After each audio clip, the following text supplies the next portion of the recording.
The Industrial Revolution is considered one of the greatest turning points in the history of humanity, comparable in impact only to the emergence of agriculture thousands of years ago. Until the middle of the 18th century, most of the world's population lived in rural areas, cultivating small plots of land with ancestral techniques. Production was artisanal, slow, and almost always intended for local consumption, with modest surpluses destined for trade. This scenario would change radically with the introduction of machines, factories, and large-scale mechanized labor. What once depended exclusively on the strength of human or animal muscles would now be driven by the power of coal, water, and above all, the steam engine. This process did not happen overnight, but it was so profound that it permanently transformed the economy, society, politics, culture, and even the way humans perceive time and work. The word revolution applied to this phenomenon is not an exaggeration. It expresses the idea of rupture, of sudden and irreversible transformation, and although the process took decades to consolidate, its effects were so broad that it truly represented a revolution in the way of life. The term began to be used by scholars in the 19th century, when it was already possible to compare the before and after. Before the Industrial Revolution, the rhythm of life was dictated by sunrise and sunset, by the seasons of the year, and by the limitations of nature. Afterward, the factory clock began to control working hours, and productivity came to be measured in increasing numbers of pieces, tons or kilometers produced. This transition shaped not only the economy, but also people's mentality, creating a new relationship with work, with consumption, and with the very notion of progress. The impact of this transformation can be seen in all spheres. In the economic field, the Industrial Revolution inaugurated the era of modern capitalism, based not only on land and trade, but on machines, industries, and accumulated capital. In the social field, it created a new class of urban workers, the proletariat, who lived under precarious conditions, but also developed forms of organization and resistance. In the political field, it strengthened the industrial bourgeoisie, which began to compete for space with the traditional aristocracy. In the cultural field, it inspired literary works, paintings, and philosophical reflections that portrayed both the enthusiasm for progress and the suffering of workers. The environmental impact was also notable. Intensive use of coal and urban concentration brought pollution, ecosystem destruction, and public health problems that remain as a legacy to this day. Another central aspect is that the Industrial Revolution was not an isolated phenomenon in a single country, but it did have a very specific starting point. 18th century England brought together unique political, geographical, and economic factors that made this leap possible. The abundance of coal, the relatively stable political system, the presence of a strong bourgeoisie, and access to colonies provided the ideal elements for industrialization to flourish. However, within a few decades, the English model spread across Europe, the United States, and later to other regions of the world, expanding its effects to a truly global scale. For this reason, studying it means understanding not only the history of one country, but the origin of the modern world as a whole. The Industrial Revolution also transformed the way we understand the concept of work. The craftsman, who once mastered all stages of production, gave way to the worker, who performed only one fraction of the task repeatedly within the logic of the division of labor. This change not only increased efficiency, but also altered the perception of identity and personal fulfillment. Work ceased to be an individual expression of skill and became a cog in a larger machine, controlled by employers and capitalists. This process generated alienation, but also unprecedented large-scale job opportunities, attracting millions of people to urban centers. To understand the Industrial Revolution is, therefore, to understand the foundation of almost everything that characterizes the contemporary world: populous cities, workdays controlled by the clock, rapid transportation, real-time communication, mass production, and the culture of consumption. At the same time, it is also to understand the roots of current problems, such as labor exploitation, social inequality, and environmental degradation. Studying the Industrial Revolution means revisiting the moment when humanity learned to bend nature with machines, but also became a prisoner of its own gears. This starting point serves to guide our long journey through the next blocks of this script. We will explore the antecedents that made the Industrial Revolution possible and its most recent consequences, showing how a process that began in small English workshops ended up shaping the entire planet. Step by step, we will see how inventions, discoveries, and social transformations became interconnected, creating not only a technological revolution, but a civilizational change of gigantic proportions. To understand the Industrial Revolution, it is essential to look back and observe the processes that unfolded in medieval and Renaissance Europe, since they created the economic, social, and cultural foundations that made the later transformation possible. During the Middle Ages, European society was predominantly agrarian, organized around the feudal system. Feudal lords controlled vast lands, serfs cultivated and produced, and villages grew around castles and monasteries. Trade was limited, and for many centuries, the rhythm of life remained stable, based on subsistence agriculture and local exchanges. However, beginning in the 11th century, a series of changes gradually began to alter this picture. The urban revival, driven by the growth of cities, opened the way for fairs, markets, and the flourishing of new artisanal activities.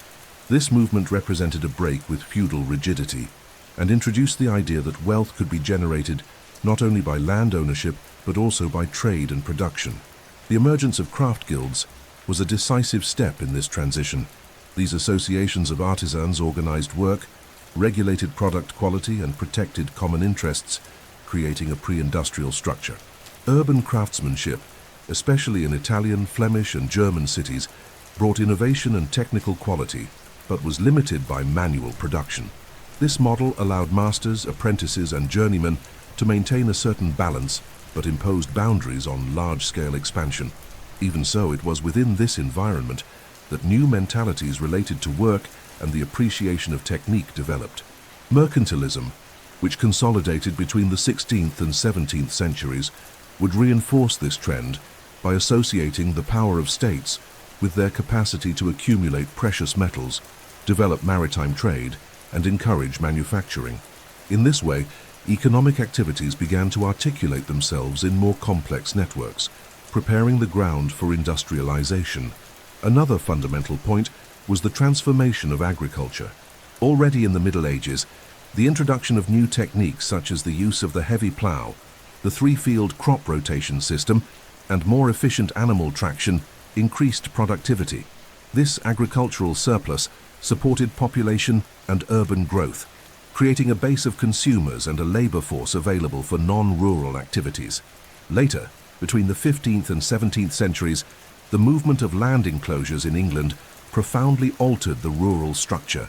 By turning collective areas into private fenced properties, many peasants were expelled and forced to migrate to the cities, forming the embryo of the future urban working class. This change would be decisive, for without a mass of available workers, the nascent industry would not have found conditions to expand. The Renaissance brought another essential contribution by opening space for an unprecedented scientific and technical mentality. Discoveries in mathematics, physics, and anatomy challenged the medieval worldview and encouraged an experimental and practical attitude. The invention of the printing press by Gutenberg in the 15th century democratized access to knowledge and allowed the circulation of technical manuals, scientific treatises, and philosophical ideas. This created an intellectual foundation favorable to innovation. The same applies to the great navigations, which connected continents, expanded markets, and brought a variety of new products, resources, and metals that fueled the European economy. This flow of wealth, associated with the rise of a mercantile and financial bourgeoisie, expanded the capacity for investment in manufacturing and larger projects, bringing Europe closer to the capitalist logic that would characterize the Industrial Revolution. In addition, the emergence of banks and the first trading companies marked a new stage of the economy. Financial institutions such as the Medici houses in Florence and the creation of stock exchanges in cities such as Amsterdam and Antwerp introduced practices of credit, investment, and speculation that would be fundamental for industrialization. The accumulation of capital, combined with the spirit of initiative of the bourgeoisie, created the conditions for factories to be financed and maintained in a stable way in the future. The development of maritime trade routes, mainly after the discovery of America, also guaranteed access to raw materials such as cotton and metals that would be crucial for industrial expansion. Medieval and Renaissance antecedents, therefore, cannot be seen as isolated or backward periods in relation to modern progress, but rather as preparatory stages. They reveal a long process of economic, social, and cultural transformation that would culminate in the Industrial Revolution, the collapse of feudalism, the strengthening of cities, the revival of trade, agricultural changes, the scientific mentality, and the accumulation of capital compose a logical sequence of events that paved the way for industrialization. Thus, when the steam engine was perfected in the 18th century, it found fertile ground already prepared by centuries of transition. The scientific revolution, which unfolded between the 16th and 17th centuries, was one of the principal intellectual pillars that prepared the ground for the Industrial Revolution. In that period, human knowledge underwent a profound transformation, marked by the overcoming of explanations based only on tradition, religious authority, or philosophical conceptions inherited from antiquity. Observation, experimentation, and the formulation of universal laws became fundamental tools for understanding how nature works. This new stance, oriented toward rationality and practical verification, provided the conceptual and methodological basis that would later allow the invention and refinement of machines, industrial processes, and technologies that would radically change the economy and society. Among the central figures of the scientific revolution stand out names such as Nicholas Copernicus, who formulated the heliocentric theory, placing the sun at the center of the system rather than the Earth. This change shook millenary certainties and symbolized the courage to question established paradigms. Galileo Galilei, by using the telescope to observe the sky, confirmed Copernican ideas and inaugurated a tradition of direct experimentation that would be decisive for modern science. Johannes Kepler, with his laws of planetary motion, and Isaac Newton with the formulation of universal gravitation and the principles of classical mechanics, offered a precise mathematical model for understanding motion and matter. This body of knowledge was not merely abstract. It enabled practical applications such as calculating the trajectory of projectiles, building more efficient machines, and understanding the forces employed in industrial mechanisms. Chemistry also underwent significant changes in this period. Robert Boyle, considered one of the fathers of modern chemistry, introduced the idea that matter was composed of particles that could be studied experimentally. His research on gases resulted in the law that relates volume and pressure, an essential foundation for the development of engines and pneumatic systems. Later, Antoine Lavoisier, already at the end of the 18th century, would apply the experimental method even more rigorously, establishing the conservation of mass and transforming chemistry into a quantitative science. This conceptual revolution made possible advances in industrial processes such as metal smelting, the production of acids, fertilizers, and new materials that would be central to the progress of factories. Mathematics, for its part, consolidated itself as a universal language to describe natural and artificial phenomena. The development of calculus by Newton and Leibniz made it possible to model complex motions and to predict results with exactness. This advance was crucial for engineers and inventors who needed to calculate forces, pressures, and velocities in gears, boilers, and locomotives. The application of mathematics to the daily practice of mechanical work became a link between science and technique, something unthinkable in the medieval world, but indispensable in the industrial world. Another decisive aspect of the scientific revolution was the creation of a collaborative mentality and of institutions dedicated to research. Scientific academies, such as the Royal Society in London, founded in the year of 1660, brought together scholars, engineers, and curious minds around debates and experiments. This environment favored the circulation of ideas, the publication of articles, and the systematization of knowledge. For the first time, there existed an international network of scientific exchange that allowed inventions and discoveries to spread quickly and to be improved by different minds in different countries. This collective dimension of modern science is one of the keys that explain the speed with which new technologies emerged from the 18th century onward. The scientific revolution also altered the worldview. The idea that human beings could decipher the laws of nature and apply them for their own benefit strengthened the spirit of innovation. Scientific optimism stimulated the development of instruments such as telescopes, microscopes, barometers, and thermometers, which not only expanded the horizon of knowledge, but also opened the way for technical instruments applied to industry. The notion that nature could be controlled and manipulated by human hands was decisive for the advance of mechanization, for it provided an intellectual and cultural justification to transform artisanal processes into mechanical and industrial processes. In summary, the scientific revolution provided the intellectual, methodological, and cultural instruments that made the Industrial Revolution possible.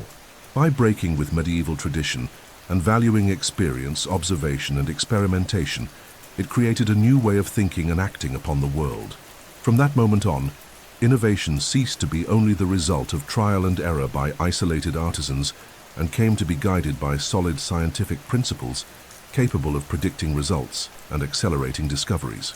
Thus, the steam engine, mechanical looms, iron foundries, and future inventions were not only products of human ingenuity, but also the direct result of a cultural environment shaped by modern science. The Enlightenment, an intellectual movement that flourished in Europe between the 17th and 18th centuries, was one of the cultural and philosophical foundations that prepared the mentality necessary for the Industrial Revolution. Based on confidence in human reason, on criticism of rigid traditions, and on the valorization of science and progress, the Enlightenment offered a set of ideas that legitimized economic, social, and political transformations on a global scale. By defending freedom of thought, the questioning of authority, and the search for rational methods of organizing society, the Enlightenment created an environment favorable to technological innovation, entrepreneurship, and the development of new forms of production. The Industrial Revolution, which emerged in this same period, found in the Enlightenment an intellectual fuel to sustain and justify profound changes in the economy and in labor. One of the fields most impacted by the Enlightenment was the economy. For centuries, Europe had been dominated by mercantilist practices in which states sought to accumulate precious metals, rigidly control trade, and protect their economic borders through monopolies and tariffs. This vision began to be challenged by Enlightenment thinkers who advocated greater economic freedom. Adam Smith, a Scottish philosopher and author of The Wealth of Nations, published in the year 1776, became the symbol of this transformation. He argued that labor was the true source of a nation's wealth, and not merely the possession of gold or silver. Smith defended the idea of the invisible hand of the market, according to which the free play of supply and demand could organize the economy more efficiently than direct intervention by the state. This vision of economic freedom, known as liberalism, provided the theoretical basis for emerging industrial capitalism. Enlightenment economic thought also emphasized the importance of the division of labor. Adam Smith illustrated this idea with the production of pins. An isolated craftsman would be able to produce only a few per day, but if the task were divided into specialized stages, cutting, sharpening, polishing, attaching the head, and packaging, production would increase exponentially. This notion, simple in its formulation, became one of the pillars of modern industrial organization. The logic of specialization and efficiency transformed workshops into factories and independent workers into laborers dedicated to specific functions within production lines. The Industrial Revolution, by adopting this division, not only increased production, but also altered individuals' relationship with work, reducing creative craftsmanship and intensifying the mechanical repetition of tasks. Other Enlightenment economists and philosophers also contributed to this environment. François Quesnay and the French physiocrats argued that true wealth resided in agricultural production, and that the state should interfere as little as possible in the economy. David Hume discussed the role of trade and money in the stability of societies. Jean-Baptiste Say would later expand on Smith's ideas by highlighting the role of the entrepreneur as a central figure in economic development. These debates, even when divergent, shared in common the pursuit of rational, universal, and observation-based principles, in contrast to mercantilist tradition and the feudal restrictions inherited from the Middle Ages. Beyond the economy, the Enlightenment had an impact on social and political thought, which also directly connects to the Industrial Revolution. By criticizing hereditary privileges, the absolute power of kings and the domination of the church, Enlightenment thinkers opened space for new social classes, such as the industrial bourgeoisie, to rise and claim greater political power. The ideas of individual liberty, equality before the law, and the right to private property reinforced the legitimacy of capitalist enterprise. The factory, as a symbol of modernity, came to be seen not only as a workplace, but also as an expression of human progress guided by reason. The Enlightenment also helped shape a mentality of innovation and progress. By believing that human beings could, through science and reason, control nature and improve their living conditions, it provided cultural and philosophical justifications for mechanization. Industrial inventions were not seen as mere accidents or technical curiosities, but as achievements of the rational spirit, capable of radically transforming the world. This optimism about the future, so characteristic of the 18th century, became fuel for the development of new machines, new forms of energy, and new production processes. In summary, the Enlightenment was more than a movement of ideas. It was the fertile ground in which the Industrial Revolution could flourish. By breaking with mercantilism and proposing economic liberalism, by valuing the division of labor, and by defending individual freedom and private property, Enlightenment thinkers offered the intellectual foundation for industrial capitalism. At the same time, by exalting reason, science, and the possibility of progress, they nurtured the belief that technology could transform society. Thus, the Enlightenment not only anticipated but legitimized the Industrial Revolution, making it not only a technical change, but also a cultural and philosophical revolution of global reach. The Industrial Revolution did not arise randomly. It had a specific cradle, 18th century England. That country brought together a unique set of geographical, political, economic, and social factors that created the ideal conditions for industrialization to flourish. Among these were the relative political stability. After the glorious revolution of the year 1688, the economic structure oriented toward trade and production, the availability of strategic natural resources such as coal and iron, and the existence of an entrepreneurial bourgeois class with access to accumulated capital. While other European countries were still facing internal instabilities, devastating wars, or a strong dependence on feudal structures, England managed to organize a solid base that favored both investment and technological innovation. One of the most important aspects was institutional stability.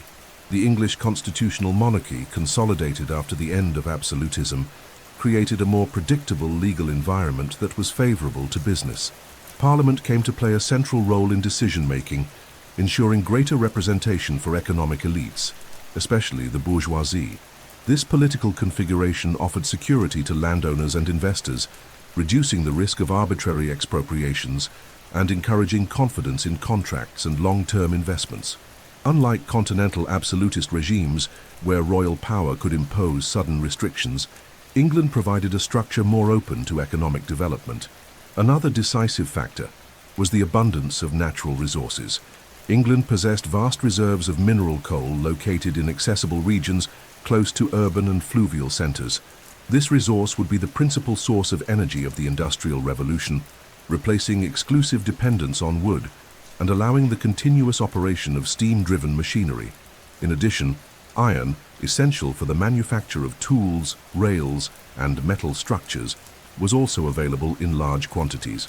This proximity between energy resources and production areas reduced logistical costs and accelerated the process of industrialization. English geography also favored trade.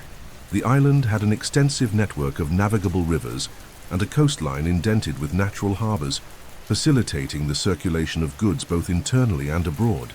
This logistical aspect was fundamental, since industrial production required rapid distribution for expanding domestic markets and for growing external markets. Maritime trade was already a consolidated tradition, and the English merchant navy ranked among the strongest in the world, guaranteeing access to colonies and strategic routes. This colonial empire supplied valuable raw materials, such as cotton from India and sugar from the Caribbean, and also opened consumer markets for English manufactured goods. The English social structure also contributed to this pioneering role. The landed aristocracy, unlike in other European countries, showed itself more willing to invest in commercial and industrial activities rather than limiting itself to traditional aristocratic consumption. Many nobles participated actively in ventures connected to mining, manufacturing, and trade. At the same time, the mercantile bourgeoisie, strengthened by colonial and financial activities, accumulated capital and sought profitable opportunities for investment. This combination of a flexible aristocracy and a dynamic bourgeoisie was crucial, for it brought together resources and political influence in favor of industrialization. In addition, the agricultural transformations of previous decades, such as the enclosure of lands, freed rural labor that migrated to urban centers, supplying factories with workers. Population growth was another essential element. Between the end of the 17th century and the 18th century, the English population increased significantly as a result of improvements in agricultural techniques, greater availability of food, and a reduction in major epidemics. This expansion generated two interlinked effects. On one side, more workers available for industry. On the other, a broader consumer market ready to absorb manufactured products. The relationship between production and consumption became increasingly dynamic, encouraging investments in factories and technological innovations. No less important was the presence of solid financial institutions. Banks, insurance companies, and stock exchanges offered credit and protection against risks, encouraging entrepreneurs to invest in machinery, mines, and transport. The Bank of England, founded in the year 1694, consolidated itself as a stable financial pillar, favoring the circulation of capital. This structured economic environment, associated with a network of trust among merchants, bankers, and industrialists, lowered barriers to financing new enterprises. In summary, 18th century England brought together an extraordinary set of advantages that placed it at the vanguard of industrialization. Political stability, abundance of energy resources, commercial infrastructure, social dynamism, population growth, and financial solidity intertwined to form fertile ground for the Industrial Revolution. More than chance, it was the historical combination of these elements that transformed England into the initial laboratory of a process that, within a few decades, would spread throughout the world, reshaping the global economy and inaugurating the modern age. Before the Industrial Revolution, agriculture was the foundation of the European economy and determined not only the sustenance of the population, but also social organization. In England, the open field system predominated, a form of cultivation inherited from the Middle Ages. In this model, vast areas of land were divided into long, narrow strips, cultivated by different peasant families, but in a collective manner. There were no fences demarcating individual properties, and land use followed customary community rules. Farmers worked together, sharing pastures, woods, and planting areas. This system, while providing a certain stability, limited productivity, since everyone had to follow the same crop rotation, regardless of individual needs. Innovation was difficult, as decisions were collective, and the fragmentation of plots hindered the application of new techniques. With population growth from the 17th century onward, the limitations of this system became more evident. Agricultural production needed to keep up with the growing demand for food, but traditional methods were not sufficient to generate significant surpluses. In this context, the process known as enclosure began to intensify. It consisted of the privatization and fencing of common lands, turning collective areas into individual properties destined for cultivation or animal husbandry. This movement, supported by laws approved in the English Parliament, benefited mainly large landowners who expanded their holdings and adopted more efficient production methods. At the same time, it expelled thousands of small peasants who lost access to communal lands and were forced to seek livelihoods elsewhere. Enclosure brought profound changes to England's social and economic structure. From a productive standpoint, it allowed the introduction of new agricultural techniques. Large landowners, interested in maximizing profits, began to experiment with more efficient crop rotations, such as the four-field system, which included the cultivation of turnips and clover, plants that restored soil fertility and served as fodder for livestock. This increased productivity and generated surpluses that fed the growing urban population. Moreover, livestock farming gained strength especially sheep breeding for wool production, a highly valued product in European trade. With more fenced and specialized areas, agriculture became increasingly market-oriented rather than subsistence-based. However, the social impacts were severe. Many poor peasants, deprived of land access, were forced to migrate to the cities in search of work. This movement was fundamental for the formation of a labor force available for future industrialization. The factories that would emerge at the end of the 18th century found in these displaced masses the necessary workforce to sustain large-scale production. At the same time, this urban population, deprived of its autonomy in the countryside, began to live in precarious conditions, subject to low wages and long working hours. Thus, enclosure not only increased agricultural efficiency, but also created the social conditions that allowed the birth of the industrial proletariat. Another relevant point is that enclosure consolidated a capitalist mentality in the countryside. Land ceased to be merely a space for subsistence and became treated as private property, a source of profit and investment. This view aligned with Enlightenment ideas and emerging economic liberalism, which defended individual initiative and the pursuit of wealth.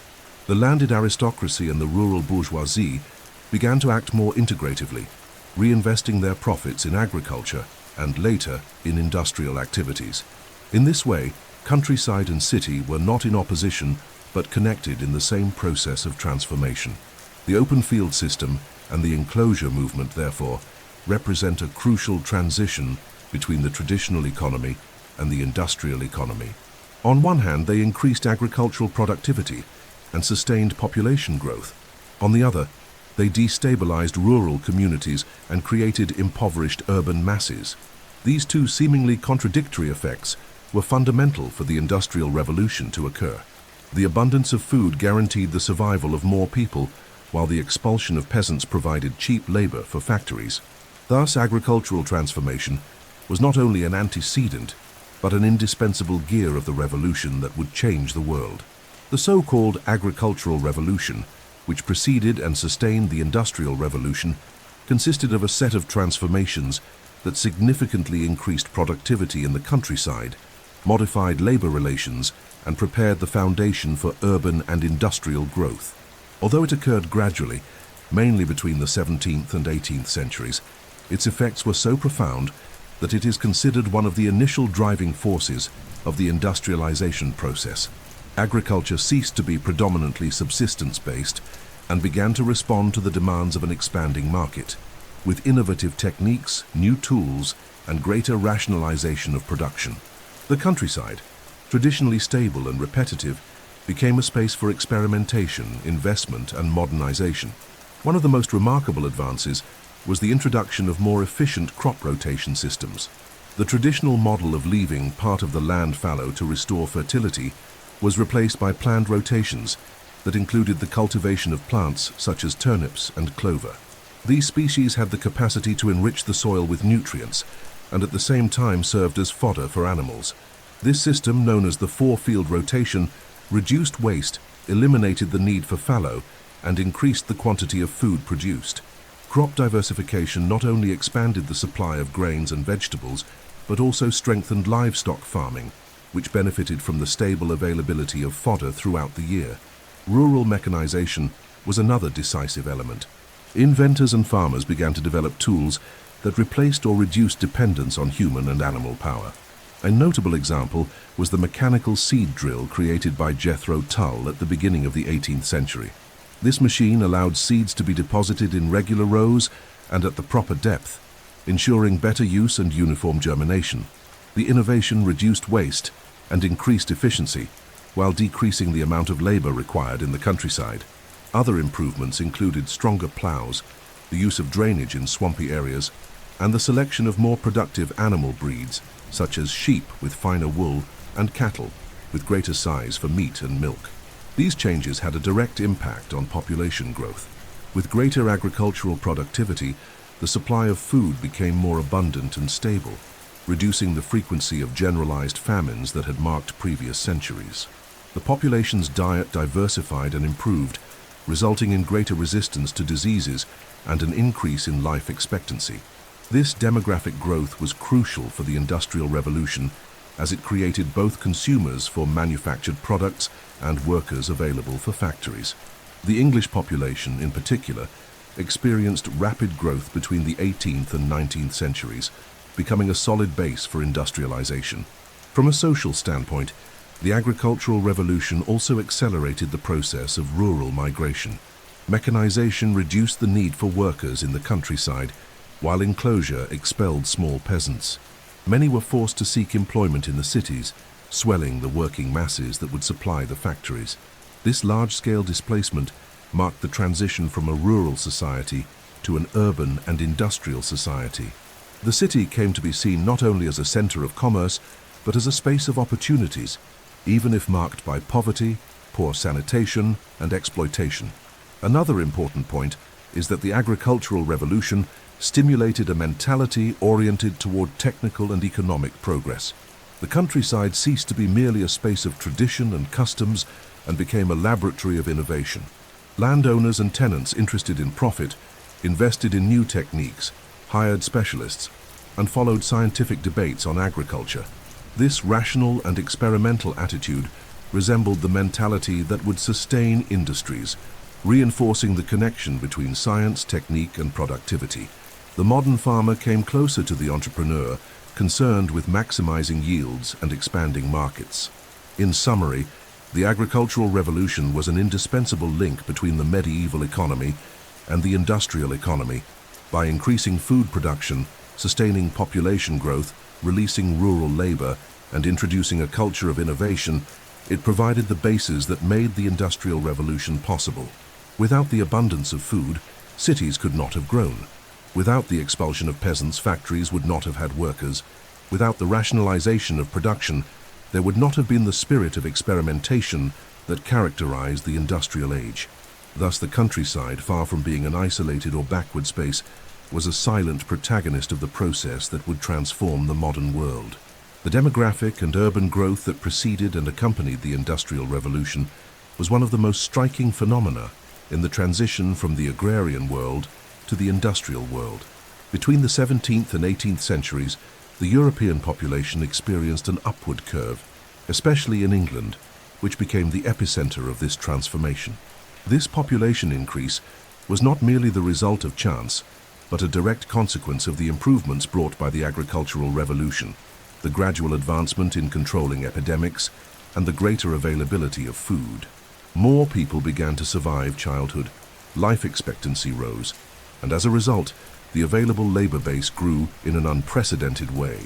This demographic explosion provided not only workers for the factories, but also consumers for the manufactured goods that would appear on an increasing scale. Agricultural transformations, such as enclosures and mechanization, caused the expulsion of peasants from rural areas, intensifying the so-called rural exodus. Thousands of families who had previously lived on small plots of land began to migrate towards cities in search of job opportunities. This movement radically altered the social landscape. Quiet villages emptied out, while commercial towns expanded and transformed into industrial urban centers. Urbanization, once a slow process, became accelerated and chaotic, with cities growing at a disordered pace, lacking proper planning for housing, sanitation, or transportation. Thus, the first great modern urban agglomerations emerged, where factories, mines, and workshops attracted masses of workers living in increasingly precarious conditions. Urban growth brought both opportunities and problems. On the one hand, cities became hubs of innovation, trade, and cultural development.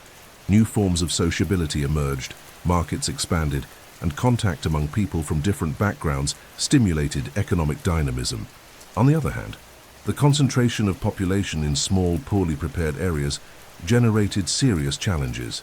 Narrow and unsanitary streets, lack of drinking water, absence of sewage systems, and garbage collection created ideal conditions for the spread of diseases such as cholera, typhus, and tuberculosis. Epidemics continued to ravage the urban population, but amid misery and degradation, a new social reality was consolidating, that of the urban proletarian masses. This growth also had a direct impact on economic relations. The increase in population meant more arms available to work in mines and factories, which pushed wages down since there was an abundance of workers willing to accept harsh conditions. At the same time, it meant greater demand for clothing, household utensils, tools, and processed food, further encouraging large-scale production. The relationship between labor supply and the expansion of the consumer market created a feedback cycle that accelerated industrialization. The city became the heart of this process, functioning as a vast social, economic, and cultural laboratory. Urbanization also altered the structure of family and community. In the countryside, life revolved around neighborhood relations, local traditions, and collective work. In the cities, families began to live isolated in cramped housing, with long working hours that separated parents from children and men from women. Daily life came to be regulated by the factory whistle and the rhythm of machines, no longer by the natural cycle of the seasons. This shift from community life to urban industrial life profoundly marked human experience, creating new social tensions, but also new forms of collective identity. Another important aspect was the impact of this growth on the physical space of cities. The construction of working-class neighborhoods, often improvised, highlighted the precariousness of urban planning. At the same time, wealthier neighborhoods began to stand out, revealing spatial inequalities that reflected social inequalities. The proximity of wealth and poverty, luxury and misery, became more visible than ever, intensifying the tensions that would later give rise to social movements and workers' organizations. In summary, demographic and urban growth was one of the essential engines of the Industrial Revolution. It provided workers, consumers, and markets. It accelerated urbanization, albeit in a disorganized manner, and it redefined social, cultural, and economic life. The industrial cities, chaotic and vibrant, became the symbol of a new era in which human beings came to live under the rule of the clock, factories, and the logic of the market. It was in this expanding urban scenario that the Industrial Revolution found not only its labor force, but also the space to consolidate itself as a global transformation.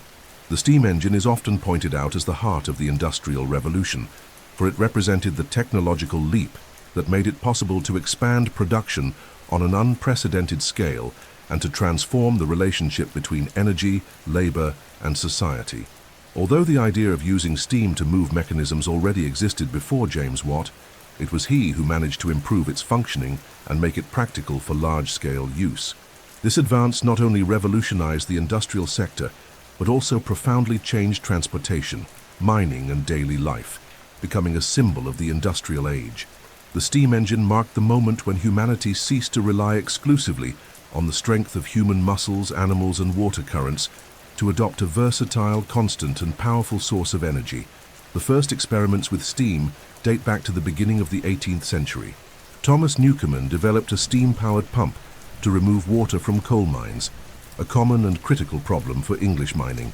This machine, still rudimentary, consumed large amounts of fuel and had limited efficiency, but it paved the way for later advances. It was in this context that James Watt, a Scottish engineer, began working on improvements. In the year 1769, Watt introduced the main innovation, the separate condenser. This adaptation reduced energy waste, allowing the machine to be more efficient and consume less coal. The innovation made the steam engine cease being an experimental device and become economically viable for widespread use. The functioning of Watt's improved steam engine was based on relatively simple but powerful principles. Water vapor, generated by burning coal in a boiler, was directed into a cylinder where it expanded, pushing a piston. This linear movement was converted into rotary movement, which could be applied to gears, wheels, and shafts. Thermal energy, transformed into mechanical energy, could be used in a continuous and controlled manner. This system, unlike hydraulic or wind energy, did not depend on natural conditions, which represented a crucial advantage. Now, factories could be built in any locality, not only near rivers, greatly expanding the possibilities for industrial expansion. The immediate impact was felt in textile factories, the pioneering sector of industrialization. Looms and spinning machines, previously powered by human or hydraulic force, began to operate with greater speed and regularity thanks to steam engines. This multiplied production capacity and reduced costs, making products more accessible to an ever-growing public. The logic of mass production began to consolidate, inaugurating a new economic pattern. In addition, the steam engine was applied to other industries such as ironworks, where it provided energy for furnaces and mechanical hammers, enabling greater production of iron and steel. Mining was also deeply transformed as more efficient steam pumps allowed deeper mines to be exploited, ensuring a constant flow of coal and ore to feed the industrial cycle. Another sector revolutionized was transportation. The adaptation of the steam engine to land and sea vehicles changed the way people and goods circulated. At the beginning of the 19th century, steam-powered locomotives began to be used on railroads, speeding up the efficiency of land transport. Cities and regions once isolated were connected, stimulating trade, migration, and market integration. In maritime transport, steamships made routes faster and independent of winds, shortening distances and expanding international trade. These advances not only increased the circulation of products, but also reinforced the global character of the Industrial Revolution. The cultural and social impact of the steam engine was also profound. It became a symbol of human power to dominate nature and multiply its forces. The constant noise of gears and the steam escaping from chimneys became the soundscape and visual hallmark of industrial cities. At the same time, it brought challenges such as air pollution, more intense worker exploitation, and growing dependence on coal. The steam engine accelerated the rhythm of urban and industrial life, replacing the pace of the seasons and the sun with the relentless rhythm of machinery. This new time, controlled by the machine, redefined the experience of work and the very concept of progress. In summary, James Watt's steam engine was much more than a technical invention. It was the central gear that enabled the expansion of the Industrial Revolution. By providing an efficient, continuous, and adaptable source of energy, it transformed factories, transport, mining, and cities. It represented the triumph of human ingenuity and inaugurated an era in which the force of nature, tamed by steam, was converted into the driving power of global transformation. Without the steam engine, the Industrial Revolution would not have reached the same scale nor the same speed, and the modern world would have followed a completely different path. The textile sector was the true laboratory of the Industrial Revolution, the space where the first machines, inventions, and large-scale production methods were tested and successfully applied. The transformation of this activity, which until then had been based on craftsmanship and domestic work, represented the definitive shift to the factory model. For centuries, cloth production took place in small workshops or in the workers' own homes, in the so-called domestic system or putting-out system. Merchants supplied raw wool or cotton to artisan families, who spun and wove by hand, receiving payment for their service. This model met small-scale demand, but it could no longer supply the growing appetite for textiles in the 18th century, driven by population increase, international trade, and constantly changing fashion. It was necessary to find ways to produce more, faster, and at lower cost. It was in this context that the great innovations of the textile sector emerged. The first was the spinning jenny, invented by James Hargreaves in the year 1764. This mechanical spinner allowed a single worker to produce several threads at once, multiplying the efficiency of the spinning process. A few years later, Richard Arkwright developed the water frame, a machine powered by hydraulic force that produced stronger, more consistent yarns, ideal for large-scale weaving. Subsequently, Samuel Crompton perfected the system with the spinning mule, which combined advantages of the previous machines and generated high-quality thread. These inventions revolutionized spinning, eliminating bottlenecks and creating a continuous flow of production. The slow manual labor of artisans was replaced by the steady speed of machines. In weaving, the advances were equally impressive. In the year 1785, Edmund Cartwright patented the power loom, which automated the interlacing of threads. This invention was a milestone, for it transformed textile production into a mechanized process, enabling the construction of ever larger factories. The power loom, driven first by water and later by the steam engine, dramatically accelerated the manufacture of cloth, cotton, and wool, expanding the reach of the textile industry. The result was the beginning of mass production, which reduced the cost of fabrics and made them accessible to broader layers of the population. Wearing cotton garments, once a luxury, became common among workers and peasants. The introduction of cotton into European industry was another decisive factor. Imported mainly from colonies such as India and the United States, cotton progressively replaced wool as the dominant raw material. Cheaper, lighter, and easier to process in the new machines, cotton conquered the global market. This, however, also reinforced the Industrial Revolution's ties to exploitative practices, such as slavery on American plantations and British colonial domination over producing regions.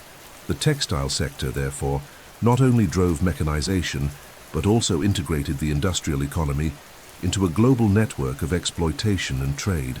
The textile sector was also pioneering in factory organization.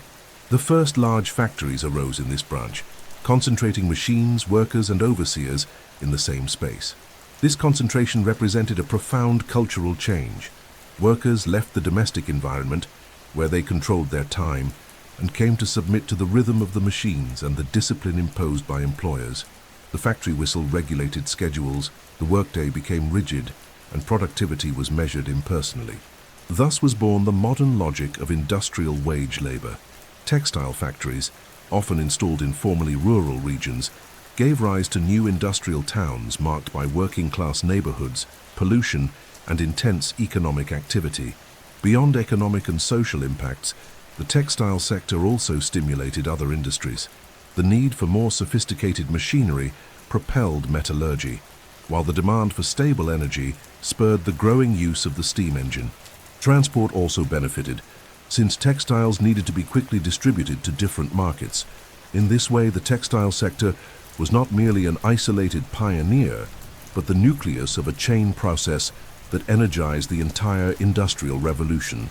In summary, the textile industry was the starting point of the Industrial Revolution, the sector where the first technological innovations found practical and immediate application. Spinning machines, looms, and factories radically transformed the way fabrics were produced, making them abundant and accessible, while also inaugurating the intense exploitation of workers and the integration of the world economy on new bases. Cotton, coming from distant colonies, entered steam-driven machines to emerge as a cheap, popular commodity, symbolizing the fusion of technology, capitalism, and imperialism. The success of the textile industry paved the way for industrial expansion in other sectors, consolidating the Industrial Revolution as an irreversible phenomenon. Coal was the fuel that sustained the Industrial Revolution in its early stages. Without it, the steam engine would not have reached the necessary efficiency, the ironworks would not have been able to smelt iron on a large scale, and the factories would not have maintained constant production.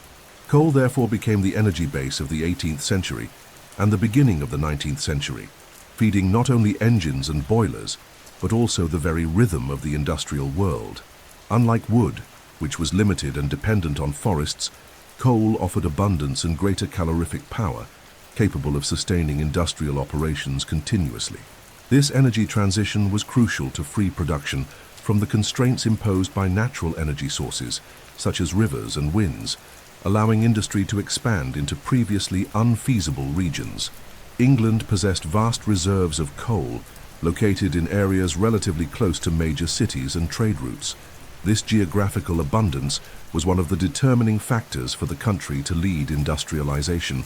The mines, however, were not easy to exploit.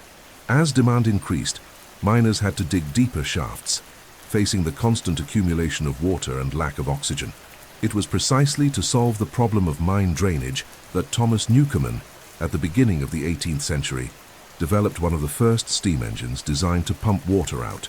This initial use demonstrated the importance of coal not only as fuel, but also as a driver of technological innovations that would sustain the entire industrial revolution. Work in coal mines was extremely arduous and dangerous. Men, women, and even children descended into narrow, damp shafts, spending long hours in dark environments with poor ventilation and the constant risk of accidents. Methane gas explosions, tunnel collapses, and lung diseases such as silicosis were part of the miners' daily lives. Many died young, victims of the brutal conditions imposed by exploitation. Nevertheless, the relentless demand for coal kept these mines in continuous operation, symbolizing both the strength and the cruelty of the new industrial age. The contrast between the technological advancement of machines and the human precariousness in the mines revealed the contradictions of the Industrial Revolution. Coal did not only supply factories and steam engines, it was equally essential for ironworks, where it served as fuel for furnaces to smelt iron and steel.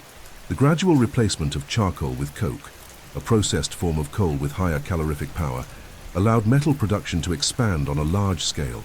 This technical advance was fundamental for the construction of railway tracks, bridges, ships, and metal structures, which became material symbols of the industrial age. Thus, coal not only provided energy, but also created the material conditions for the infrastructure of progress. Another relevant aspect is that coal became a strategic resource for the British Empire. Its internal abundance reduced dependence on energy imports and guaranteed autonomy for production expansion. In addition, surplus coal was exported to other countries, becoming an important item of international trade. The centrality of coal in the English economy reinforced the country's power on the global stage, allowing it to remain at the forefront of industrialization during the 19th century. England became the coal heart of the world, radiating energy, products, and influence beyond its borders. However, the intensive use of coal also brought environmental and social consequences. Air pollution increased drastically in industrial cities, with dense clouds of soot covering the sky and compromising air quality. Rivers and soils near the mines were contaminated, and the impact on the health of the urban population was profound. This legacy of environmental degradation has accompanied the Industrial Revolution since its beginnings, showing that material progress came at a high cost to nature and human health. Coal, although a symbol of energy and prosperity, also represented the dark side of industrialization. In summary, coal mines were the energy foundation of the Industrial Revolution. They sustained steam engines, fueled ironworks, drove transport, and ensured England's energy autonomy. At the same time, they represented a space of human suffering, exploitation, and environmental degradation. Coal became synonymous with power and progress, but also with inequality and destruction. Its role in the Industrial Revolution illustrates how every historical transformation carries both achievements and contradictions, reflecting the price humanity paid to inaugurate the modern era. The iron and steel industry was one of the central pillars of the Industrial Revolution, for without advances in the production of iron and steel, much of the era's technological innovations would not have materialized. Rails, locomotives, ships, steam engines, tools, bridges, and industrial buildings depended directly on the ability to smelt metals on an ever-growing scale and with higher quality. Iron, which had been used for millennia, became even more essential as the demand for strong and durable materials increased. Nevertheless, traditional smelting methods were unable to meet this need. It was precisely the search for solutions to expand and improve iron production that propelled a true revolution in metallurgy. At the beginning of the Industrial Revolution, the main difficulty lay in the use of charcoal as fuel for blast furnaces. Large-scale production consumed enormous quantities of wood, which was neither sustainable nor sufficient to supply the growing demand. The solution came with the development of coke, obtained from treated coal. This fuel had higher calorific power, was cheaper and more abundant, and made it possible to reach higher temperatures, ideal for smelting large quantities of iron ore. Pioneering work in this field is attributed to Abraham Darby, who in the early 18th century managed to use coke in his blast furnaces, paving the way for modern iron making. This innovation represented a fundamental break. Iron production ceased to be limited by forest resources and came to be sustained by a practically inexhaustible energy source. Another crucial advance was the development of techniques that increased the quality of the iron produced. The iron initially obtained in blast furnaces was brittle and impure, unsuitable for uses that required strength. To solve this problem, processes such as puddling appeared, introduced by Henry Cort in the year 1784. This technique consisted of heating the iron in furnaces and stirring it with iron rods to remove impurities, resulting in a more malleable and reliable material. The rolling process, also developed by Cort, made it possible to shape iron into plates and bars, expanding its applications in construction and machine manufacture. These methods made iron not only more accessible, but also more versatile, transforming it into an indispensable material for the industrial age. With advances in smelting techniques, the iron industry gained scale and strategic importance. Ironworks multiplied in regions rich in coal and ore, creating true industrial complexes. This growth directly affected city and transport infrastructure. Railway tracks, iron bridges, and steam-powered ships became symbols of industrial progress. The famous Iron Bridge, built in the year 1779 over the River Severn in England, was an architectural and technological landmark, showing the world the possibilities of the new material. Cast iron and later steel came to be associated not only with industry, but with the very image of modernity, strength, and durability. The next step was the transition from iron to steel, an even more resistant and flexible material. The great leap occurred in the mid-19th century with the emergence of the Bessemer process, developed by Henry Bessemer in the year 1856. This method made it possible to convert pig iron into steel quickly and economically by blowing air through the molten metal to remove impurities. Steel began to be produced in large quantities and at lower cost, becoming the basic material of modern industry. With it, it became possible to build skyscrapers, warships, stronger railways, and heavy machinery. Steel symbolized the maturity of the Industrial Revolution and further expanded the reach of iron making. The social impact of the iron and steel industry was profound. Mining and iron-making regions attracted large masses of workers, forming entire communities around the factories. The work, heavy, unhealthy, and dangerous, marked by the extreme heat of the furnaces and the risk of explosions, imposed very harsh conditions on laborers. However, iron making also offered stable jobs and was seen as a strategic sector for national economic growth. International competition for mastery of iron and steel production became a central element in world politics, for no country could aspire to be a power without controlling this sector. In summary, the iron and steel industry was the material backbone of the Industrial Revolution. Iron and steel gave shape to the modern world, supporting everything from the rails that connected cities to the structures of the factories that produced goods on an unprecedented scale. Mastery of smelting techniques represented more than a technical advance. It symbolized humanity's capacity to transform natural resources into instruments of power and progress. Without iron and steel, the Industrial Revolution would not have surpassed the limits of isolated experiments. With them, it became the solid foundation of a new era. The advance of land transport was one of the decisive elements of the Industrial Revolution, for mass production would have had no meaning if it had not been accompanied by efficient distribution systems. Before industrialization, roads were mostly precarious, full of holes and mud, making journeys slow, expensive, and risky. The transport of goods was carried out mainly by horse-drawn carts, limiting the quantity and distance that products could travel. This logistical delay imposed barriers to domestic trade and hindered economic integration. With industrial expansion, there arose the urgent need to modernize roads, canals, and later, to create a railway system capable of quickly connecting cities, ports, and production regions. The roads were the first to undergo significant improvements. In the 18th century, engineers such as John Metcalfe, Thomas Telford, and John Macadam revolutionized road construction. Macadam's method, known as macadam, consisted of compacting layers of small stones, creating firmer, better drained, and more resistant roads. This system reduced maintenance costs and increased durability. As a result, carriages and carts could travel faster and more safely, reducing travel times between cities. Modern roads not only facilitated trade, but also encouraged the movement of people, integrating previously isolated regions. Land transport was beginning to become more reliable and efficient, an essential requirement for industrial expansion. Another fundamental advance was the construction of artificial canals. England, rich in navigable rivers, took advantage of this natural benefit and invested in building canals to link industrial regions to ports and commercial centers. The Bridgewater Canal, inaugurated in the year 1761, was a milestone in this transformation, connecting coal mines directly to Manchester and drastically reducing transport costs. Canals allowed the movement of heavy loads such as coal, iron, and agricultural products more quickly and cheaply than by roads. The canal network expanded throughout the 18th century, forming a true aquatic mesh that supplied factories and carried production. They represented an intermediate stage between traditional transport and the railway revolution to come. The great leap, however, came with the emergence of railways.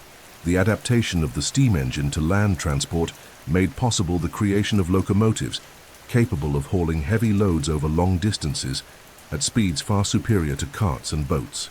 In the year 1814, George Stephenson built one of the first functional locomotives, and in the year 1825, the Stockton-Darlington Railway was inaugurated, considered the first public line to use steam locomotives. A few years later, in the year 1830, the Liverpool-Manchester Railway consolidated the importance of this new means of transport, quickly and efficiently linking two industrial and commercial centres. The railway reduced costs, expanded markets, and inaugurated an era of unprecedented territorial integration. The impact of the railways was profound and immediate. They accelerated the flow of goods, allowing manufactured products to quickly reach distant markets, while raw materials such as coal, cotton, and iron ore could easily be transported to factories. In addition, railways changed the pace of social life. For the first time, large masses of people could travel at speeds that exceeded everyday experience. Cities grew around stations, tourism gained momentum, and the perception of time and space was radically transformed. The sound of locomotives and the whistle of trains became symbols of modernity, announcing the triumph of technology and progress. Railways also stimulated other industries. Iron-making expanded to produce rails, locomotives, and wagons.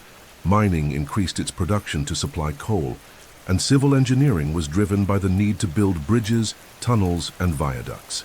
Thus, the land transport sector became integrated into the entire industrial system, functioning as a catalyst for new demands and innovations. The economic impact was immense. Product prices fell, markets expanded, and the economy became more dynamic and interconnected. The world seemed to shrink in the face of the speed and power of locomotives. In summary, land transport represented one of the most powerful gears of the Industrial Revolution. From modernized roads to artificial canals, and finally to railways, each stage increased the capacity for the circulation of people and goods, accelerating economic and social integration. Locomotives and tracks, in particular, symbolized the new era, shortening distances and connecting regions in a network of progress. Without these advances, factory mass production would have remained limited. With them, the industrial world gained mobility, dynamism, and global reach. Maritime transport played a fundamental role in consolidating the Industrial Revolution because it allowed the surge in manufactured production to find outlets in global markets. Before mechanization, seaborne trade was already important to the European economy, but it depended almost exclusively on the force of the winds. Sailing ships, although efficient over long distances, were slow, subject to weather variations, and limited in cargo capacity. With the introduction of steam engines applied to navigation, this scenario changed radically. Steam brought regularity, speed, and reliability, elements that expanded the scale of international trade and transformed the oceans into true avenues of industrialization. The first experiments with steamships appeared at the beginning of the 19th century.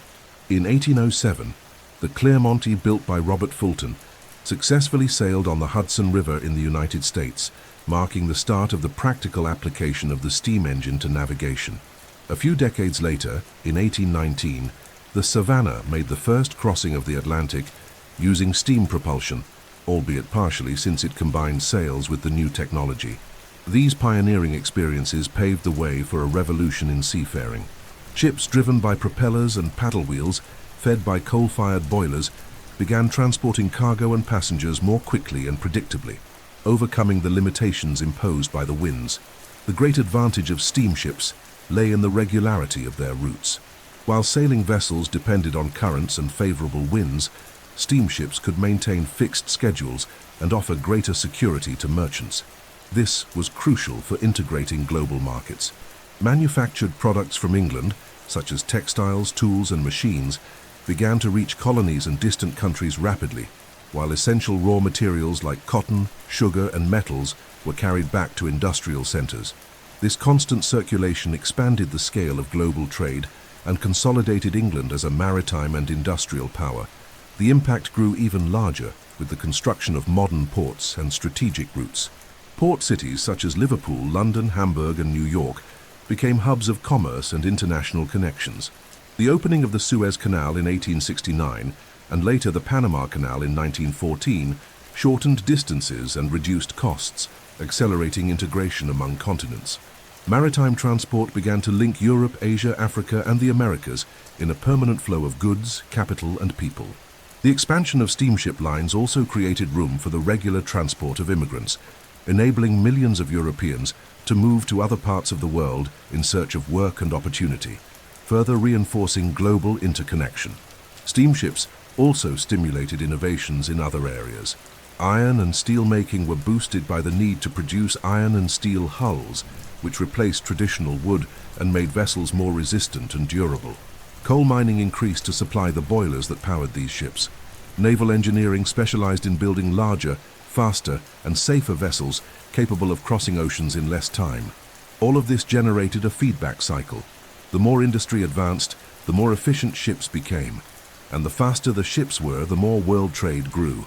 From a social and cultural standpoint, steamships also transformed the perception of the world. Ocean voyages, once long and uncertain, came to be seen as relatively safe experiences, accessible to an ever-growing number of people. The circulation of ideas, cultures, and products intensified, bringing distant regions closer and creating a sense of an interconnected world. Steam shortened oceans, expanded frontiers, and consolidated the notion of globalization that began taking shape in the 19th century. Industrialization, once concentrated in a few centers, now radiated across the seas, impacting colonies, overseas territories, and entire nations. In summary, steam-powered maritime transport was one of the most powerful gears of the Industrial Revolution. It ensured the outflow of mass production, expanded consumer markets, stimulated international trade, and cemented British supremacy at sea. More than a simple technical advance, steamships represented the fusion of technology, capitalism, and imperialism, allowing the Industrial Revolution to cease being merely a European phenomenon and to become a truly global process.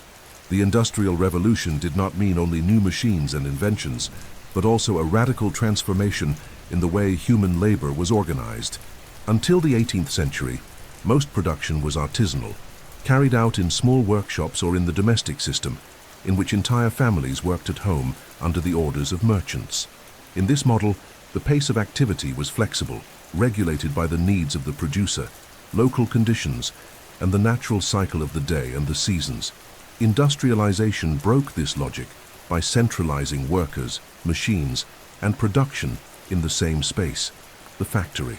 This new environment, associated with a disciplined regime and the division of tasks, gave rise to the industrial working class, a new social group that would become a protagonist of urban life and social tensions in the following centuries.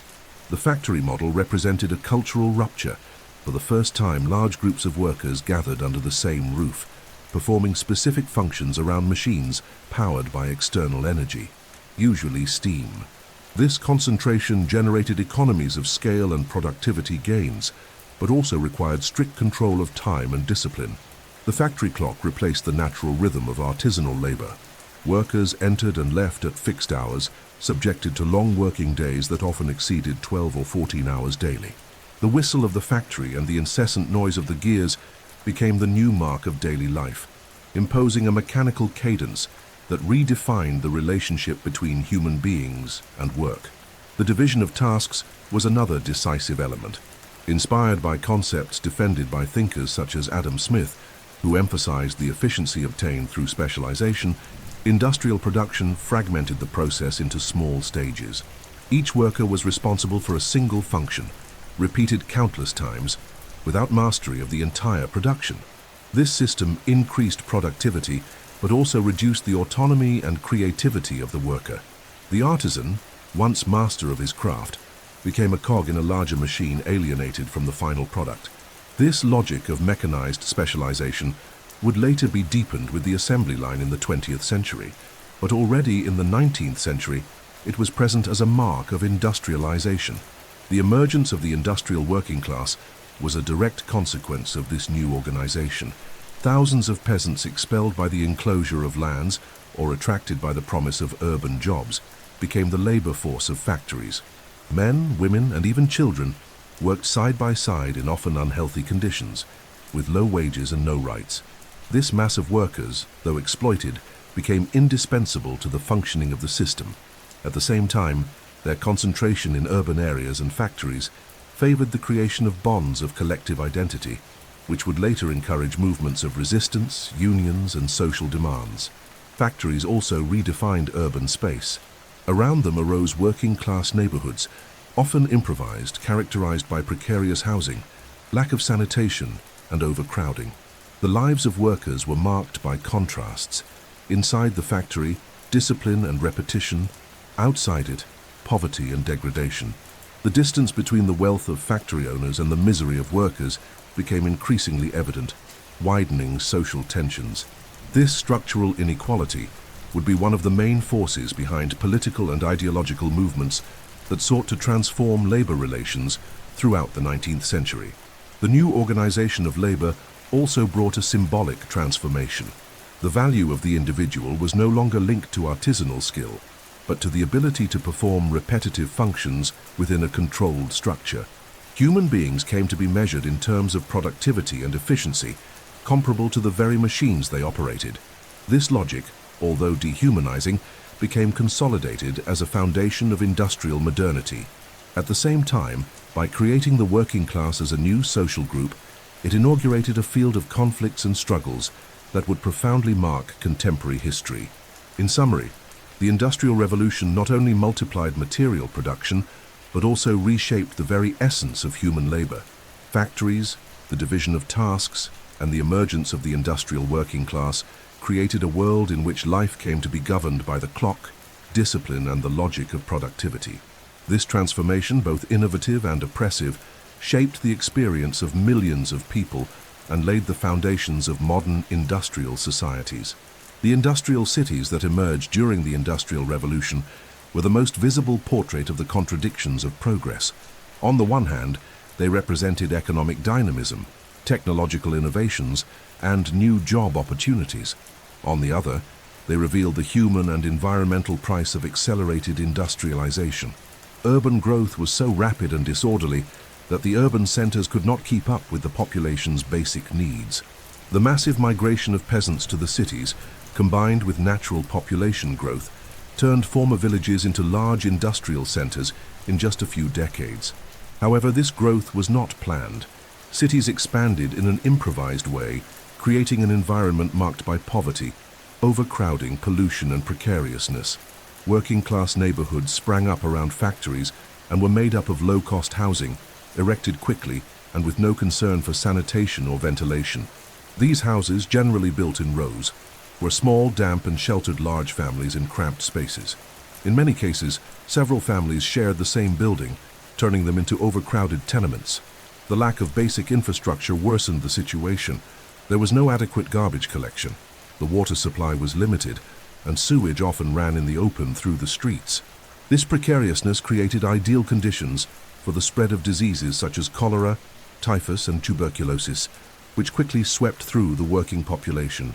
Pollution became an inseparable hallmark of industrial cities. Coal-powered factories constantly belched smoke into the air, forming a thick, dark haze that blanketed urban neighborhoods. The air was saturated with soot, making breathing difficult and compromising the health of thousands. Rivers that had once served as sources of water and food began to receive industrial waste and human sewage, becoming unhealthy and unusable for consumption. This degraded environment contrasted with the rhetoric of progress that celebrated machines and factories as symbols of modernity. The price of industrial development fell above all on workers who lived amid filth, noise, and poor environmental conditions. The daily life of workers in industrial cities was marked by extreme harshness. After long shifts in factories, men, women, and children returned to comfortless dwellings, facing hunger, cold, and disease. Diets were precarious, based on cheap, low-nutrient foods. Leisure was almost non-existent, restricted to sporadic moments in taverns or small community spaces. Social life, which in the countryside revolved around traditions and local communities, was replaced by an impersonal, alienating routine. The industrial-urban environment generated feelings of isolation and hopelessness, while also creating new forms of sociability linked to the struggle for survival. Despite the misery, industrial cities also became spaces of innovation and resistance. It was there that social movements, unions, and workers' organizations emerged to fight for better living and working conditions. Population concentration facilitated the circulation of ideas and collective mobilization. At the same time, intellectuals, doctors, and social reformers began denouncing the unhealthy conditions, proposing sanitation measures, urban regulations, and social reforms. Though slow, these initiatives marked the first steps toward public policies aimed at health, housing, and urban planning. Life in 19th-century industrial cities, therefore, embodied a paradox. They were the engine of modernity, but also the stage of misery. They produced immense wealth, yet concentrated extreme poverty. They were centers of technical and cultural innovation, but also of epidemics and environmental degradation. This contrast showed that, although transformative, the Industrial Revolution did not bring equal benefits to all. While a few grew rich from factories, millions lived in inhuman conditions. Industrial cities brutally revealed the contradictions between material progress and human suffering. In summary, the disorderly growth of industrial cities was both a result and a cog in the Industrial Revolution. It ensured abundant labor close to factories, but also exposed the limits of a model that privileged production over quality of life. Smoke-filled streets, polluted rivers, and overcrowded tenements remain as enduring images of the early industrial era, reminding us that progress, when not accompanied by social justice and planning, exacts a high price from society. The daily life of the worker during the Industrial Revolution was marked by extremely harsh living conditions, reflecting the logic of exploitation and profit maximization typical of the new factory system. The discipline imposed by factories replaced the traditional rhythm of agricultural and artisanal work, creating a rigid, exhausting, and alienating routine. Men, women, and children composed the mass of workers who kept steam engines, mechanical looms, coal mines, and iron foundries running. These workers formed the foundation of industrialization, but they were also the ones who suffered most from its social and human consequences. Working hours were extremely long. It was common for workers to spend 12 to 16 hours a day inside factories, 6 days a week. Sunday was often the only day of rest, and even then it could be taken up by extra work or domestic chores. This exhausting routine left little room for leisure, family life, or education. Workers' bodies were consumed by the repetitive strain of machines, which required constant attention and did not stop until the end of the shift. Accidents were frequent. Hands caught in gears, burns in boilers, and falls in deep mines were part of the daily risks. The noisy and unhealthy environment also caused permanent damage, such as hearing loss and respiratory illnesses. Wages, in turn, were low and insufficient to guarantee a decent life. Men received modest pay, while women and children were paid even less, even when performing equally dangerous and exhausting tasks. This inequality reflected both market logic and the absence of labor regulations. Many families depended on the work of all their members to survive, forcing young children to enter factories or mines early on. With such low wages, most of the income was spent on basic food, almost always of poor nutritional quality. Hunger and malnutrition were constant, resulting in high rates of disease and mortality. Factory discipline further reinforced exploitation. Workers' time was strictly controlled by clocks and whistles that marked the beginning, breaks, and end of the day. Delays and absences were punished with wage cuts or dismissals, creating an atmosphere of fear and submission. Supervisors circulated through factories to ensure that no one slowed the pace, and any attempt at insubordination could lead to dismissal. Work, which had once been an expression of artisanal skill, was now a mechanical and alienated activity, with no direct connection between the worker and the final product. This rupture generated frustration and psychological strain, in addition to extreme physical exhaustion. The workers' daily life was also reflected in their housing and living conditions outside the factory. Many lived in overcrowded tenements, without basic sanitation, sharing small rooms with several people. After an exhausting shift, They returned to unhealthy homes with little space and no privacy. Rest was precarious, and family life suffered from the prolonged absence of parents, who spent most of their time at work.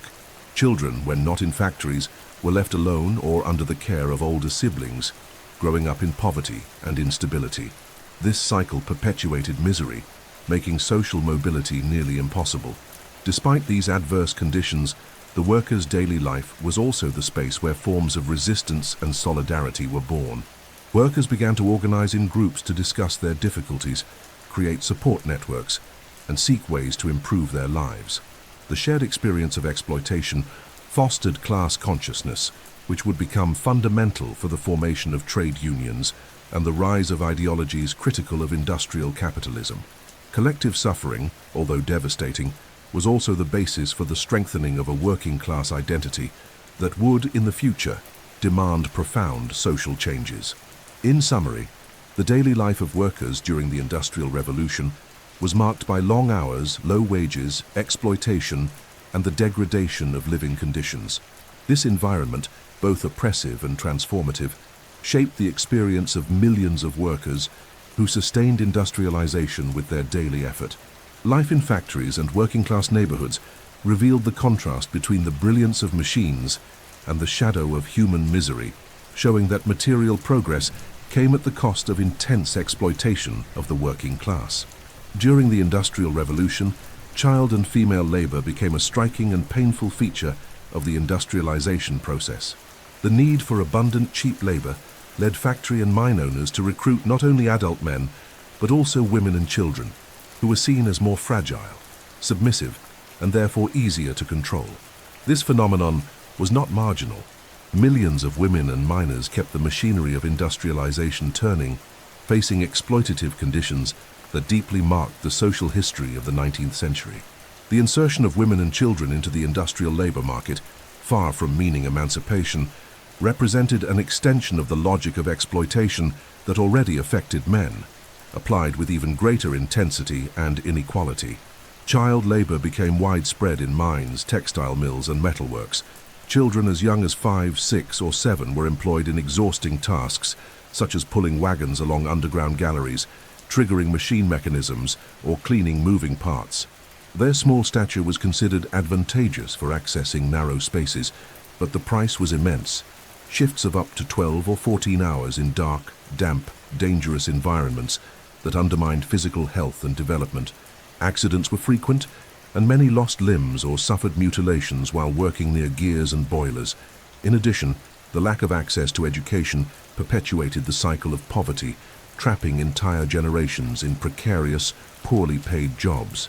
Women were also massively drawn into factories, especially in the textile sector, where they performed spinning and weaving tasks. Their wages were considerably lower than men's, despite undertaking equally exhausting and dangerous functions. Many worked 10 to 12 hours a day, and after their shifts were still responsible for housework and childcare. This double burden was one of the clearest examples of the structural inequality of industrial society. Moreover, the factory environment exposed women to harassment, violence, and vulnerability, reinforcing gender oppression already present in domestic and social spheres. The social impact of this model of exploitation was devastating. Working-class families depended on the labor of all their members to survive, but this survival strategy came at a high cost in health and dignity. Children grew up weakened, often falling ill early and dying young, while women were physically and emotionally overburdened. High child mortality, combined with the exhaustion of working women, revealed the extreme precariousness of living conditions. This picture contrasted starkly with the rising profits of industry and the prosperity of the bourgeoisie, exposing the brutal inequality that underpinned the Industrial Revolution. The first denunciations of these practices began to emerge in the 19th century itself. Social reformers, doctors, and intellectuals started documenting the conditions under which women and children worked, denouncing abuses and demanding change. Parliamentary reports in England, for example, revealed excessive hours and the risks faced by miners in mines and factories. These revelations moved parts of public opinion and sparked debates on the need for regulation. Labor legislation began timidly to take shape, with laws limiting child work hours, setting minimum ages for employment, and reducing the hours of women and children. However, such measures were slow to be enforced and were often ignored by industrialists. The exploitation of child and female labor also inspired social and ideological movements. For thinkers such as Karl Marx and Friedrich Engels, the massive presence of women and children in factories proved that industrial capitalism did not aim at the common good, but at profit alone. This critique strengthened the building of class consciousness among workers and bolstered the trade union movement, which began demanding better conditions not only for men, but for the entire working family. The struggle against the exploitation of women and children became one of the hallmarks of proletarian organization and one of the first points of contact between the social question and the fight for basic human rights. In summary, child and female labor during the Industrial Revolution was one of the cruelest faces of industrialization. It revealed how material progress was sustained by the sacrifice of society's most vulnerable layers. Although it helped keep factories running and guaranteed economic expansion, it also exposed deep contradictions between wealth and exploitation, progress and misery. The first denunciations and laws against these practices marked the beginning of the long struggle for social justice in the industrial world. The rapid growth of industrial cities brought with it one of the greatest social challenges of the 19th century, the issue of public health. The advance of industrialization multiplied wealth and innovations, but the living conditions of most of the urban population were marked by insalubrity. The accumulation of people in overcrowded working-class neighborhoods, the lack of basic sanitation, the constant pollution of air and water, and poor nutrition created an environment conducive to the spread of disease. The Industrial Revolution, though celebrated as a symbol of progress, also revealed the vulnerability of the urban masses to devastating epidemics that claimed lives at an alarming rate. Industrial cities, hastily built to house waves of workers, lacked adequate infrastructure. Sewage often ran in the open, seeping into dirt streets and contaminating water sources. Wells and rivers, used both for drinking and for dumping waste, became centers of contamination. Garbage collection was non-existent or irregular, and heaps of refuse accumulated across entire neighborhoods. This lack of public hygiene resulted in the spread of diseases such as cholera, typhus, dysentery, and tuberculosis. Cholera, in particular, became one of the most feared epidemics of the 19th century, striking urban populations repeatedly and killing thousands within weeks. The air in industrial cities was also a constant health hazard. Coal-fired factories released smoke without interruption, creating a dense, blackened atmosphere that harmed inhabitants' respiratory health. Soot clung to clothing, walls, and lungs, contributing to high rates of chronic respiratory diseases. Miners and ironworkers were particularly affected, developing severe lung conditions that drastically reduced their life expectancy. The very appearance of the cities, permanently covered in a dark haze, symbolized the environmental and sanitary degradation that accompanied industrial growth. Conditions inside homes worsened the situation even further. Entire families lived crammed into one or two rooms without ventilation, adequate lighting, or air circulation. Constant cold and humidity encouraged diseases such as pneumonia and tuberculosis, which spread quickly in enclosed environments. Children, already weakened by early labor and poor diet, were the main victims, suffering high mortality rates. In some industrial cities, 1/3 of children died before reaching the age of 5, exposing the silent tragedy of working-class life. The lack of effective public policies to address these problems was evident. At first, the state and factory owners showed little concern for sanitary conditions, considering them an individual responsibility. Only when epidemics began to threaten the middle and upper classes did measures start to be taken. Social reformers and doctors began to denounce the connection between urban unsanitariness and high mortality, pressing for change. Gradually, initiatives such as the construction of sewer networks, water treatment, street paving, and housing regulations were introduced. These efforts, however, were slow to reach most of the working-class population, who continued to live in precarious conditions. The psychological impact of disease and the lack of sanitation was also profound. The constant sense of vulnerability, the daily coexistence with death, and the fear of new epidemics created an atmosphere of insecurity and hopelessness. At the same time, These collective experiences contributed to social mobilization around public health.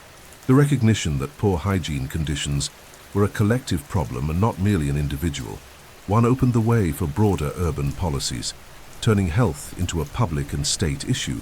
In summary, public health conditions in industrial cities highlighted the most evident contradictions of the Industrial Revolution.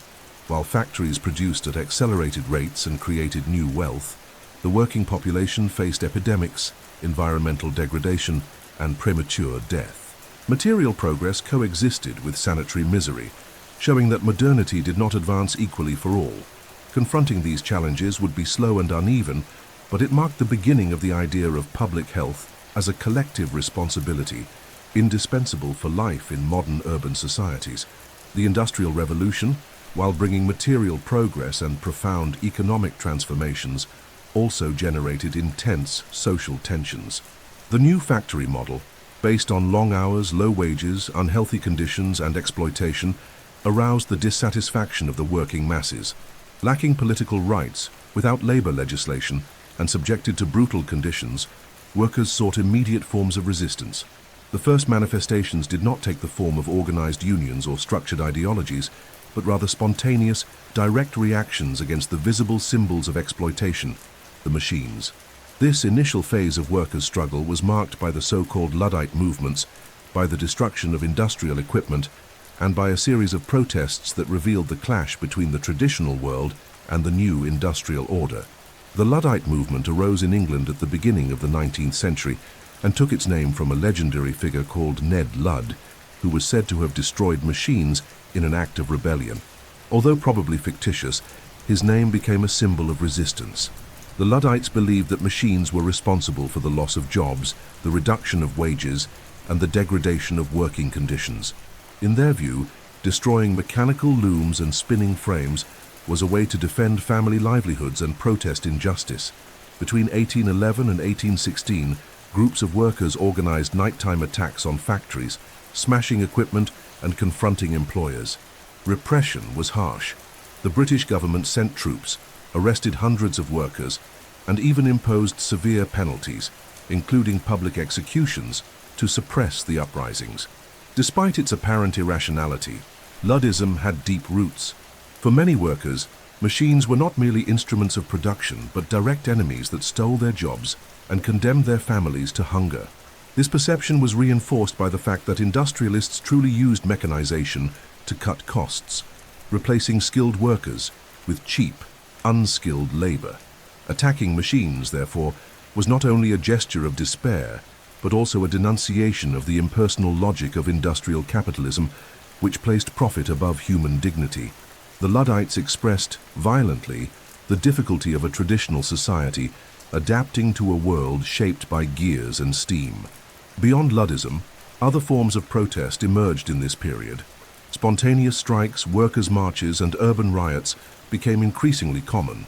Many of these protests were linked to the high cost of food, exacerbated by dependence on insufficient wages. Rising bread prices, for example, provoked revolts that combined economic and social demands. Workers also began to gather in mutual aid societies, contributing small sums to support colleagues in times of illness, unemployment, or need. These associations, still rudimentary, were the embryos of modern trade unionism. State repression of these early social reactions was intense, as authorities feared the protests would turn into generalized revolts that could threaten social order. Troops were mobilized to protect factories and disperse demonstrations, while severe laws criminalized machine breaking and workers' meetings. This repressive stance, however, did not eliminate discontent. It merely postponed its reorganization into more structured forms. Over time, violent protests would give way to more organized movements, such as unions and political parties, but the memory of Luddism remained as a symbol of the first desperate attempts to confront the impact of industrialization. The historical significance of these early social reactions goes beyond the destruction of machines. They reveal the psychological and cultural impact of the Industrial Revolution on working communities. The world they knew was collapsing. Artisanal labor was being replaced by mechanical production. Family autonomy was lost to factory discipline, and economic security was eroded by wage instability. In this context, attacking machines was also a way to express resistance against a system that seemed uncontrollable. These actions, therefore, were the prelude to a long trajectory of social struggles that would accompany the entire 19th century. In summary, the first social reactions to the Industrial Revolution, represented by the Luddite movement and other protests, were direct responses to the clash between tradition and modernity. Although violent and harshly repressed, they exposed the contradictions of industrialization and announced that the working class would not passively accept its exploitation. The path of resistance was opened, and the struggle for labor rights, which began in a disorganized and instinctive fashion, would in the following decades acquire a more structured and permanent form. The Industrial Revolution not only transformed factories, transport, and cities, but also created fertile ground for the emergence of new ideologies and currents of social thought. The impact of economic changes and the tensions between employers and workers led philosophers, economists, and activists to reflect on the course of modern society. The 19th century became a stage for intense intellectual debates in which different visions of freedom, equality, property, and social justice confronted one another. Liberalism, socialism, communism, and anarchism were born or strengthened in this context, shaping not only the politics of the period, but also profoundly influencing the contemporary world. Economic liberalism was the first major ideology to gain strength in the industrial context. Inspired by thinkers such as Adam Smith, David Ricardo, and John Stuart Mill, liberalism argued that the economy should function free from state intervention.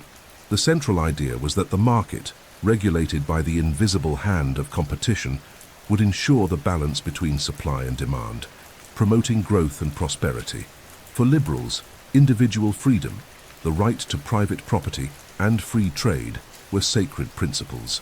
This vision legitimized industrial capitalism, offering theoretical justifications for the accumulation of wealth by entrepreneurs and for the maintenance of factory discipline.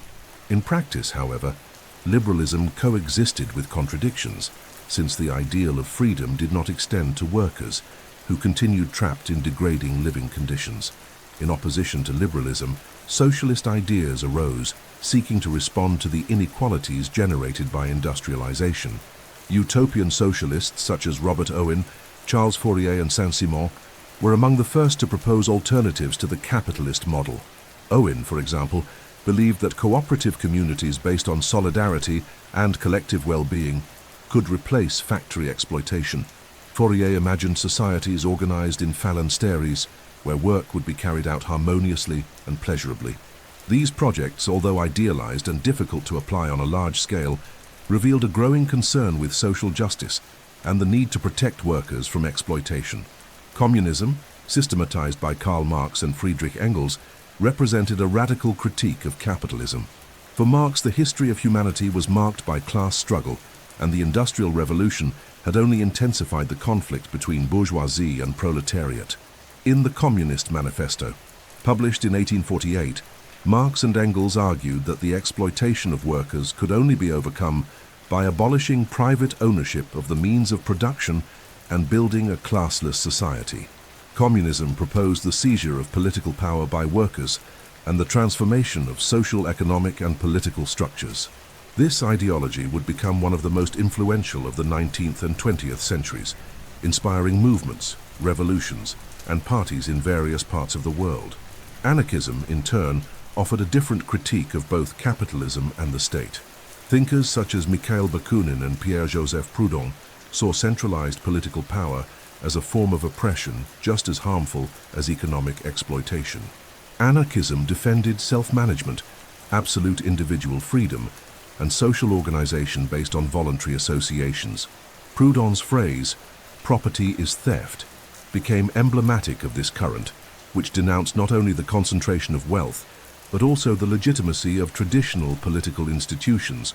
Although fragmented into different strands, anarchism was especially influential in workers' and peasants' movements, offering a radical alternative to liberalism and communism. These ideologies did not remain confined to books. They materialized in social movements, political parties, and workers' organizations. Liberalism inspired political reforms that expanded bourgeois participation in parliaments. Socialism and communism fueled strikes, demonstrations, and the creation of workers' associations that sought to transform society. Anarchism mobilized entire communities in experiences of resistance against governments and employers. The disputes between these currents, combined with state repression and street struggles, made the 19th century a period of intense social and political effervescence. In summary, the Industrial Revolution was also a revolution of ideas. Liberalism, socialism, communism, and anarchism arose as different responses, sometimes complementary, sometimes opposed, to the challenges of industrial modernity. Each of these currents expressed a particular vision of freedom, justice, and power, and together they shaped the political debate that would run through the following centuries. At the same time that machines and factories redefined daily life, ideas and ideologies reconfigured the way humans understood themselves and the future of humanity. The trade union movement was born directly from the conditions of exploitation that marked workers' lives during the Industrial Revolution.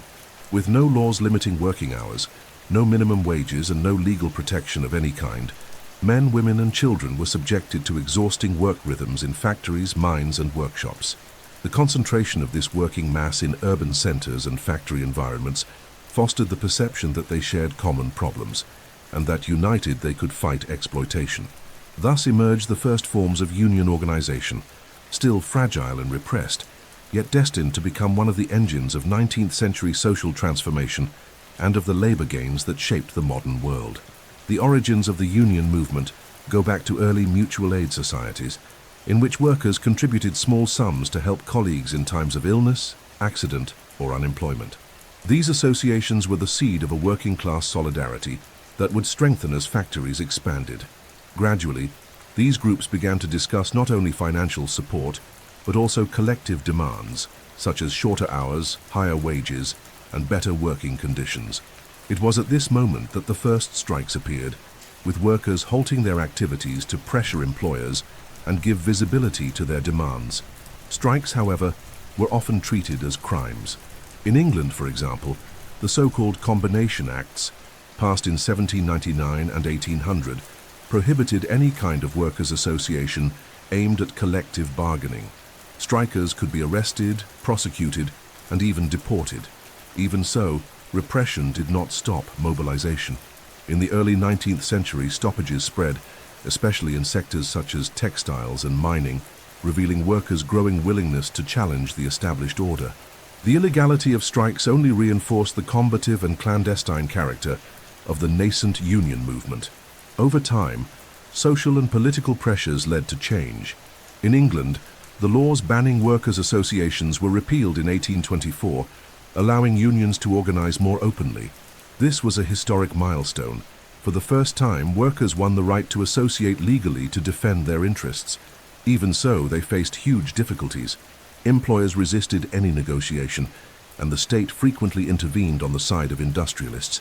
But even under adverse conditions, unionism grew, spreading to other European countries and to the United States, alongside the advance of industrialization.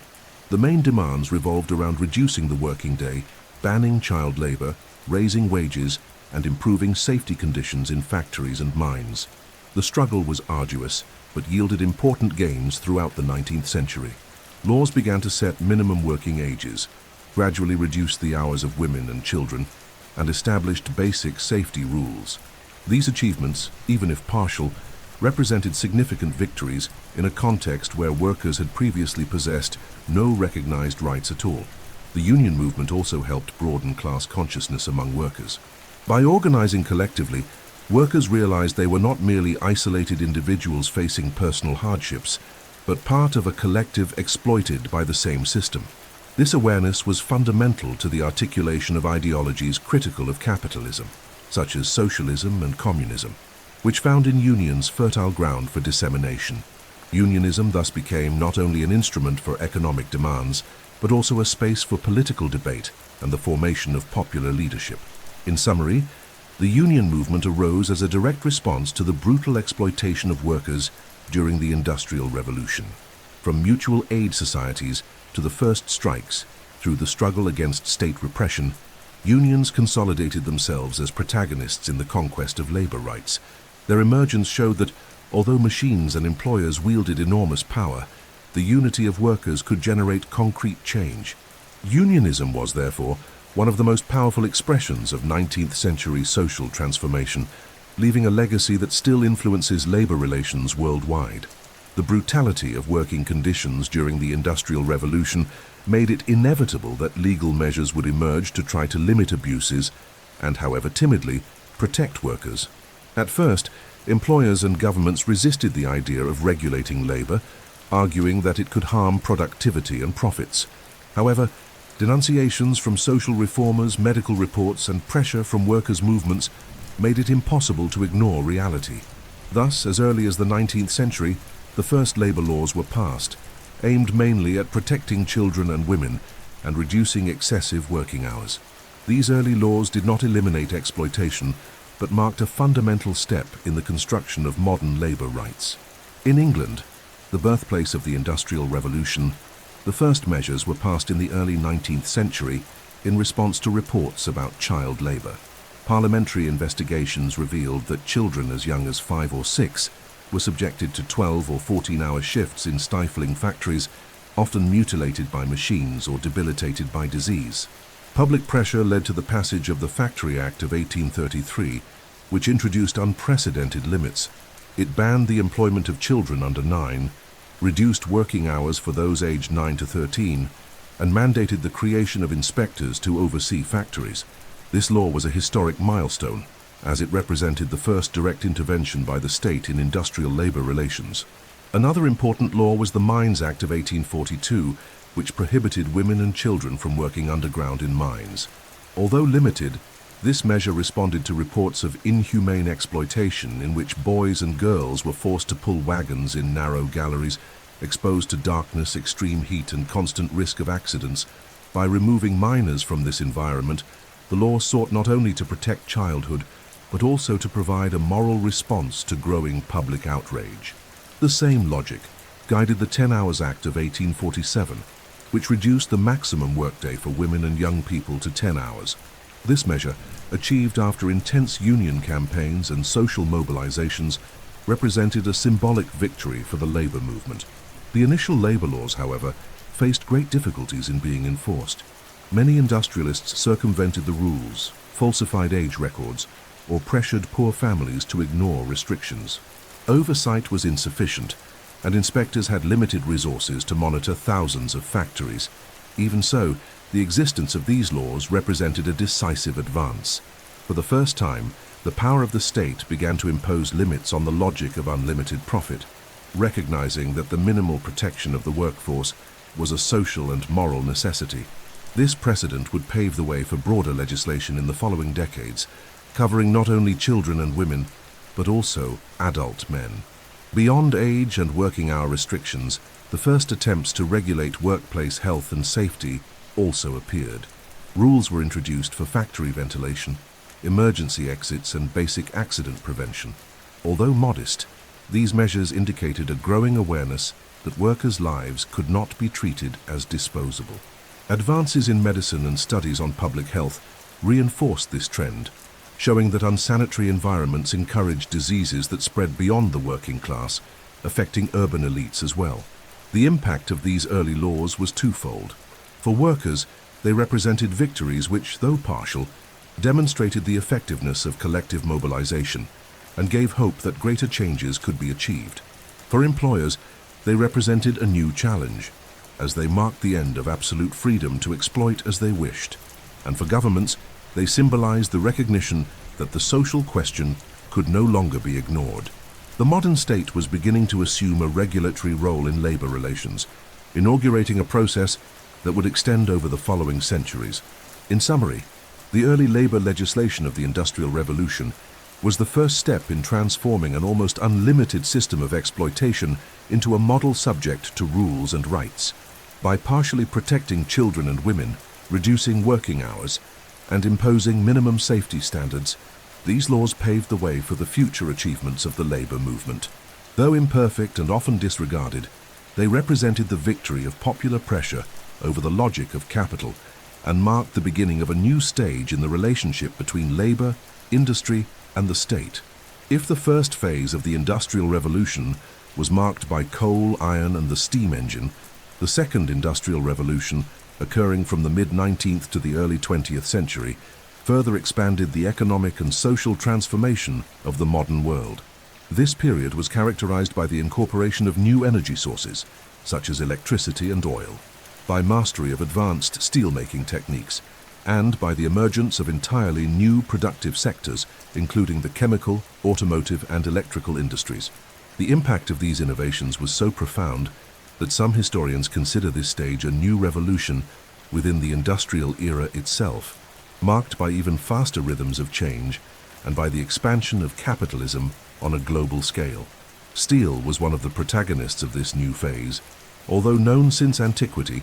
Only in the 19th century, with the introduction of the Bessemer process in 1856, did it become possible to produce steel in large quantities and at reduced cost. This advance turned steel into the essential material for bridges, skyscrapers, railroad tracks, ships, weapons, and heavy machinery. Its strength and versatility surpassed iron, enabling bolder and sturdier constructions. Cities like New York, London, and Paris began to display steel structures that symbolized the power of modern engineering, while railways and ships expanded economic integration on a global scale. Steel, more than a material, became a symbol of the new industrial modernity. Another crucial innovation was electricity. Unlike steam and coal, electricity offered clean energy at the point of consumption, easily transported by cables and adaptable to different types of machines. Experiments by scientists such as Michael Faraday and James Clerk Maxwell paved the way for practical applications. And by the late 19th century, electricity began to light streets, factories, and homes.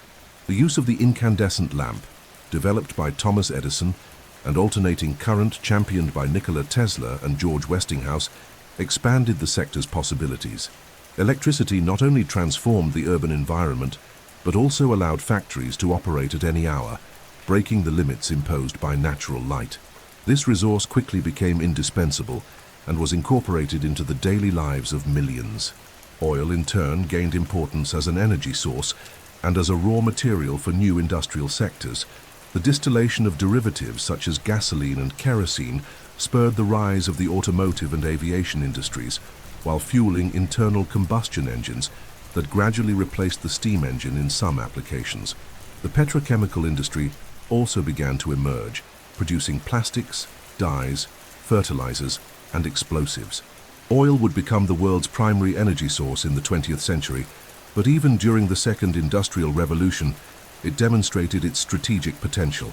Control over oil-producing regions became a matter of geopolitics, preparing the ground for international disputes that would span the following century. The chemical industry was another innovative sector of this phase. The development of new processes enabled the creation of synthetic products that had not previously existed. Artificial dyes revolutionized fashion and the textile industry, while chemical fertilizers increased agricultural productivity. Explosives such as dynamite, invented by Alfred Nobel, were used both in infrastructure works and in armed conflicts. Industrial chemistry expanded the boundaries of the possible, showing how science could be applied directly to large-scale production. This connection between science and industry became a hallmark of the Second Industrial Revolution, consolidating research and innovation as engines of economic progress. The rise of the automotive industry represented one of the most powerful symbols of this new stage. The first gasoline-powered cars began to circulate at the end of the 19th century, with inventors such as Carl Benz and Henry Ford at the forefront. Ford, in particular, introduced the assembly line production system, which multiplied efficiency and reduced costs, making automobiles accessible to broader segments of the population. This production model would become standard for various industries and would symbolize the advance of factory rationalization. More than a means of transport, the automobile transformed urban life, expanding mobility, reshaping city spaces, and creating new forms of consumption.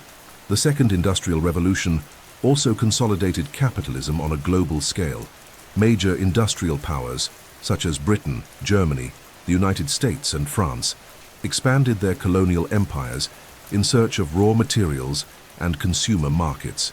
International competition intensified, leading to economic and political rivalries that would culminate in the early 20th century in major world conflicts.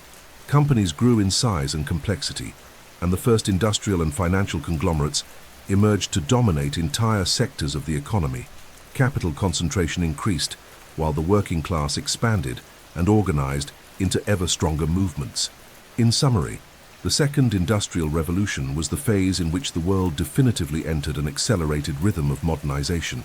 Steel, electricity, oil, chemistry, and the automobile created new productive foundations, while the globalization of capitalism and imperial expansion broadened the reach of industrialization. More than mere continuity, it represented a new stage marked by the fusion of science, technology, and the economy on a world scale. It was at this moment that the Industrial Revolution ceased to be a European phenomenon and became truly global, shaping the 20th century and laying the foundations for contemporary society. The Industrial Revolution did not transform only factories, transport, and energy. It also inaugurated a new era in the history of human communication, shortening distances and accelerating the circulation of information. Whereas in the past, messages depended on messengers, horses, or ships, taking weeks or months to reach their destination, the 19th century brought technologies that allowed words and ideas to be transmitted within minutes. The telegraph, the telephone, and the mass press revolutionized the way individuals, businesses, and governments related to one another, creating an increasingly interconnected network that would become fundamental to the expansion of capitalism and to the daily life of industrial societies. The telegraph was the first great revolution in this field. Developed in the mid-19th century, with emphasis on the work of Samuel Morse, it allowed coded electrical messages to be transmitted across long distances.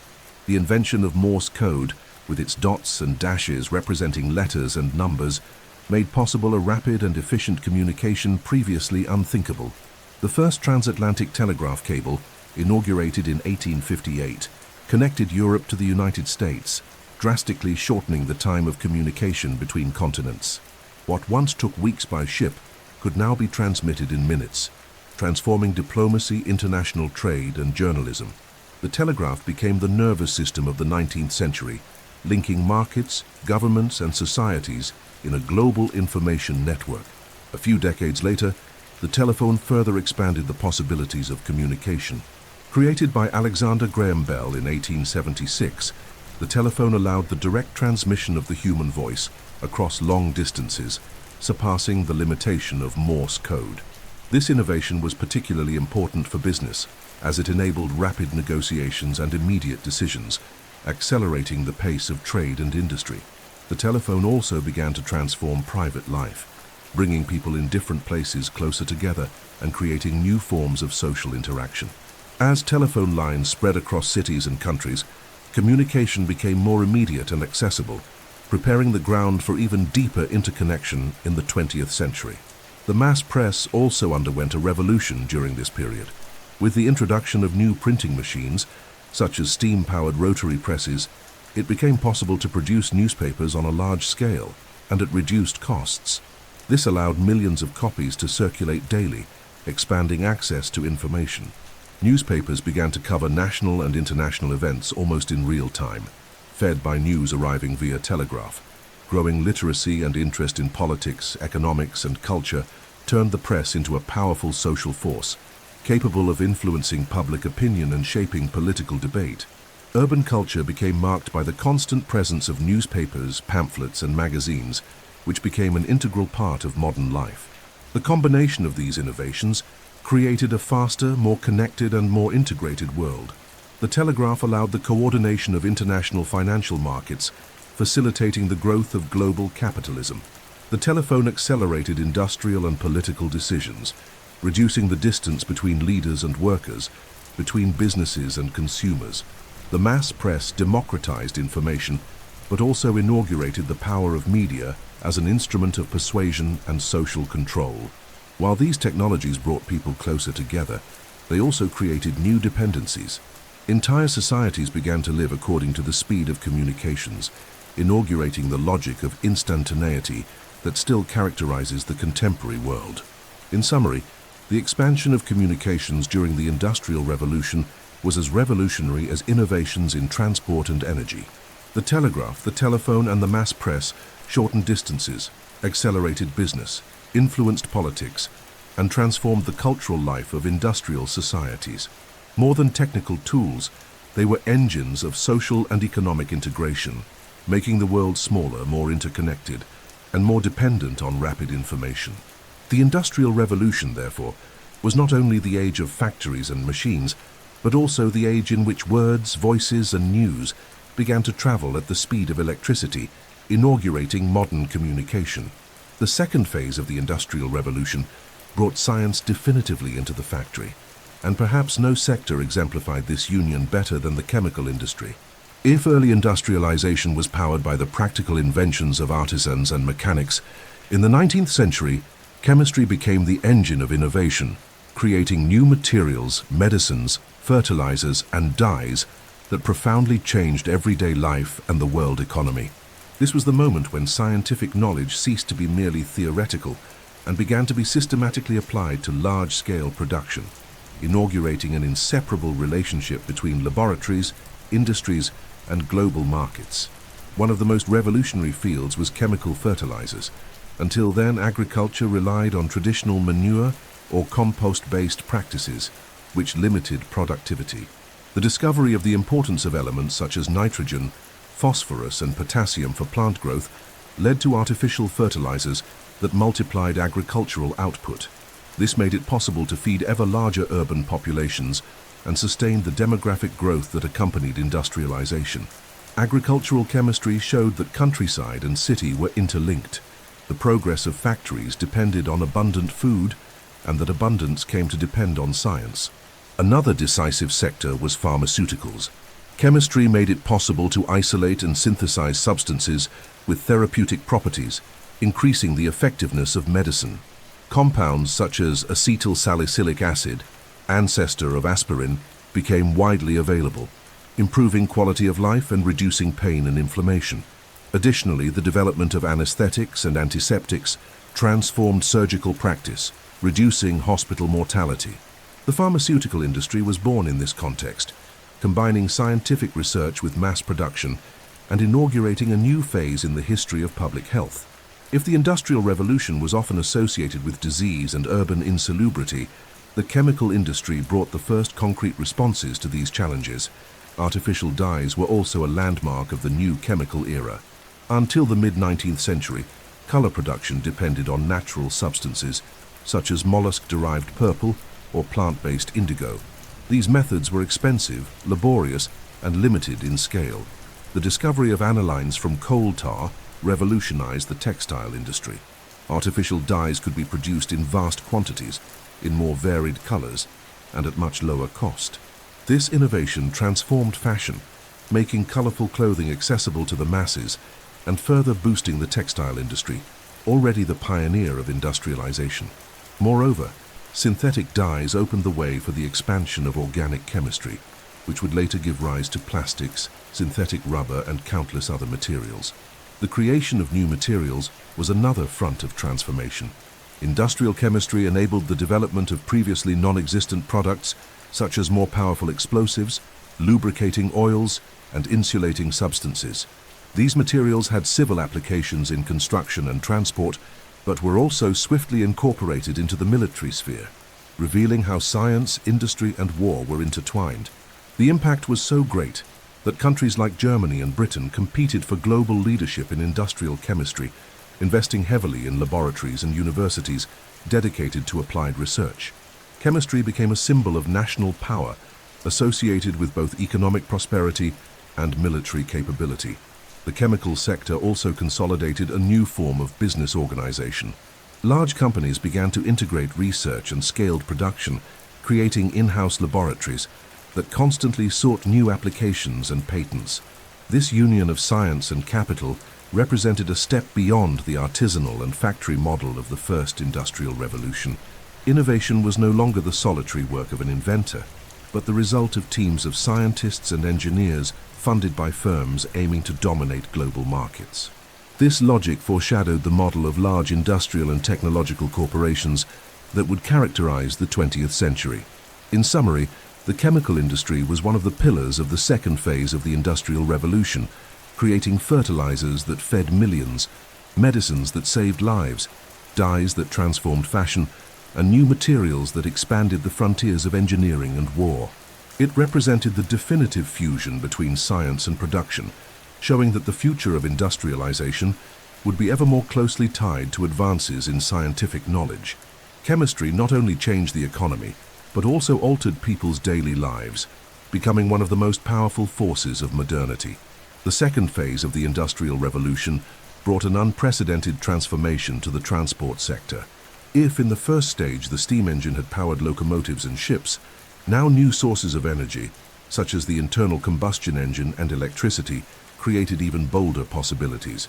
Automobiles, subways, steel ships, and the first experiments in aviation expanded the reach of human mobility, shortened distances, and accelerated the circulation of goods and people. These advances not only changed how individuals moved, but also redefined the geography of cities, global trade, and the very perception of space and time in the modern era. The automobile was one of the great innovations of this phase. At the end of the 19th century, inventors such as Carl Benz and Gottlieb Daimler developed gasoline-powered vehicles, which soon became symbols of modernity. Until then, individual transport depended on horses or carriages, limited in range and speed. The internal combustion engine made it possible to create faster and more efficient vehicles, independent of tracks or fixed routes. At first, automobiles were luxury items restricted to the elites, but over time, with Henry Ford's introduction of the assembly line, they became accessible to an increasingly larger share of the population. The car revolutionized urban life, reshaped cities, and paved the way for the culture of mobility that would mark the 20th century. Another decisive innovation was the subway, created to respond to the chaotic growth of industrial cities. Population concentration made commuting increasingly difficult, and surface transport was insufficient to serve millions of inhabitants. London's Underground Railway, inaugurated in 1863, was the first in the world, initially operating with steam locomotives in underground tunnels. With electrification, metropolitan trains became faster, quieter, and more reliable, spreading to other major cities such as Paris and New York. The subway not only solved practical problems of urban transport, but also represented the modern engineering capacity to remodel the underground space of cities. In maritime transport, the transition from wooden ships to steel steamships marked a revolution in trade and warfare. Steel hulls allowed the construction of larger and more resistant vessels, capable of transporting unprecedented volumes of cargo and passengers. Steamships with propellers progressively replaced sailing ships, ensuring speed and regularity on ocean routes. The creation of transatlantic passenger ships, such as the legendary luxury liners of the late 19th and early 20th centuries, brought continents closer and facilitated the mass migration of Europeans to the Americas. Maritime transport became the backbone of global trade, connecting markets and consolidating worldwide economic integration. Aviation, though still incipient in the late 19th and early 20th centuries, symbolized humanity's ambition to conquer the skies. Pioneering experiments by Otto Lilienthal with gliders and the Wright brothers, who in 1903 carried out the first controlled flight with an engine, opened the way for a new era of transport. Initially seen as a curiosity or spectacle, aviation soon attracted military and commercial interest. The potential to cross great distances through the air in reduced times announced a revolution that, although only consolidated in the 20th century, was already beginning to take shape in the final phase of the Industrial Revolution. These transformations in the transport sector had profound effects on economy and society. The circulation of goods became faster and cheaper, expanding the reach of industrial markets. People's mobility became more dynamic, favoring tourism, migration, and cultural integration among different regions. Cities expanded according to the new transport networks, and the very rhythm of daily life accelerated. The world seemed to shrink in the face of the increasing speed of cars, trains, ships, and soon after, airplanes. In summary, the transport sector in the second phase of the Industrial Revolution was one of the clearest symbols of modernity. Automobiles, subways, steel ships, and the first airplanes showed that human beings had overcome age-old limits of mobility. This revolution in movement not only transformed economies and cities, but also changed the way people lived and perceived the world around them. The Industrial Revolution, which had begun inside factories, now projected itself onto roads, seas, and skies, further extending the reach of global transformation. The second phase of the Industrial Revolution was characterized not only by the emergence of new energy sources and advanced industrial sectors, but also by a radical transformation in production methods. Among all organizational innovations, none was as impactful as the assembly line introduced by Henry Ford in the early 20th century. This model, known as Fordism, not only multiplied industrial efficiency, but also redefined consumption, the relationship between labor and production, and the very rhythm of the global economy. Fordism became a symbol of modernity, efficiency, and standardization, shaping both factories and the daily lives of millions. The assembly line was conceived as a response to the challenge of producing automobiles on a large scale at affordable prices. Previously, cars were manufactured by hand, which made them luxury items available only to the elite. By applying principles of rationalization, Henry Ford divided the manufacturing process into simple, repetitive steps distributed along a moving conveyor. Each worker was responsible for a specific function, and the final product advanced progressively until completion. This organization reduced the production time of a car from many hours to just a few minutes, enabling an unprecedented scale of output. In 1908, with the launch of the Model T, the car became accessible to much broader sectors of the population. The economic impact of this system was immediate. Fordism reduced costs and expanded supply, creating the conditions for mass consumption. For the first time, a sophisticated industrial product ceased to be the privilege of the elite and became part of the everyday life of workers and the middle classes. This process inaugurated the logic of large-scale production and consumption that would become the basis of modern economies. The automobile, once a luxury, became a symbol of mobility, freedom, and progress, and its popularization transformed urban life, requiring roads, gas stations, repair shops, and an entire network of associated services. Fordism also had social and organizational effects. In Ford's factories, workers were subjected to an intense, repetitive pace, but in return, they received wages that were relatively higher than the average of the time. The so-called $5 day, introduced in 1914, had a dual purpose: to attract a stable workforce and at the same time, to turn the very workers into consumers of the automobiles they produced. This strategy united production and consumption, creating a feedback cycle that accelerated economic expansion. The worker, previously only exploited, became a central piece of a new model of consumer society. However, Fordism also brought criticisms and limitations. Work on the assembly line was mechanical, alienating and exhausting, reducing the worker to a repetitive function with no room for creativity or autonomy. Efficiency was achieved at the cost of monotony and physical and mental fatigue. In addition, excessive standardization produced uniform products, limiting variety. The Model T, for example, became famous for the phrase attributed to Henry Ford that the car could be purchased in any color, so long as it was black. This rigidity, initially a strength, became a weakness when consumers began to demand more variety and customization. Despite the criticisms, Fordism spread rapidly across different industrial sectors. The logic of the assembly line was applied not only to automobile production, but also to appliances, food, clothing, and countless other products.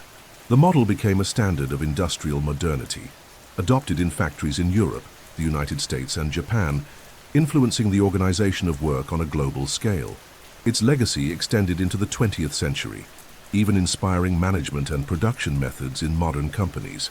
In summary, Fordism and the assembly line represented a qualitative leap in the organization of production.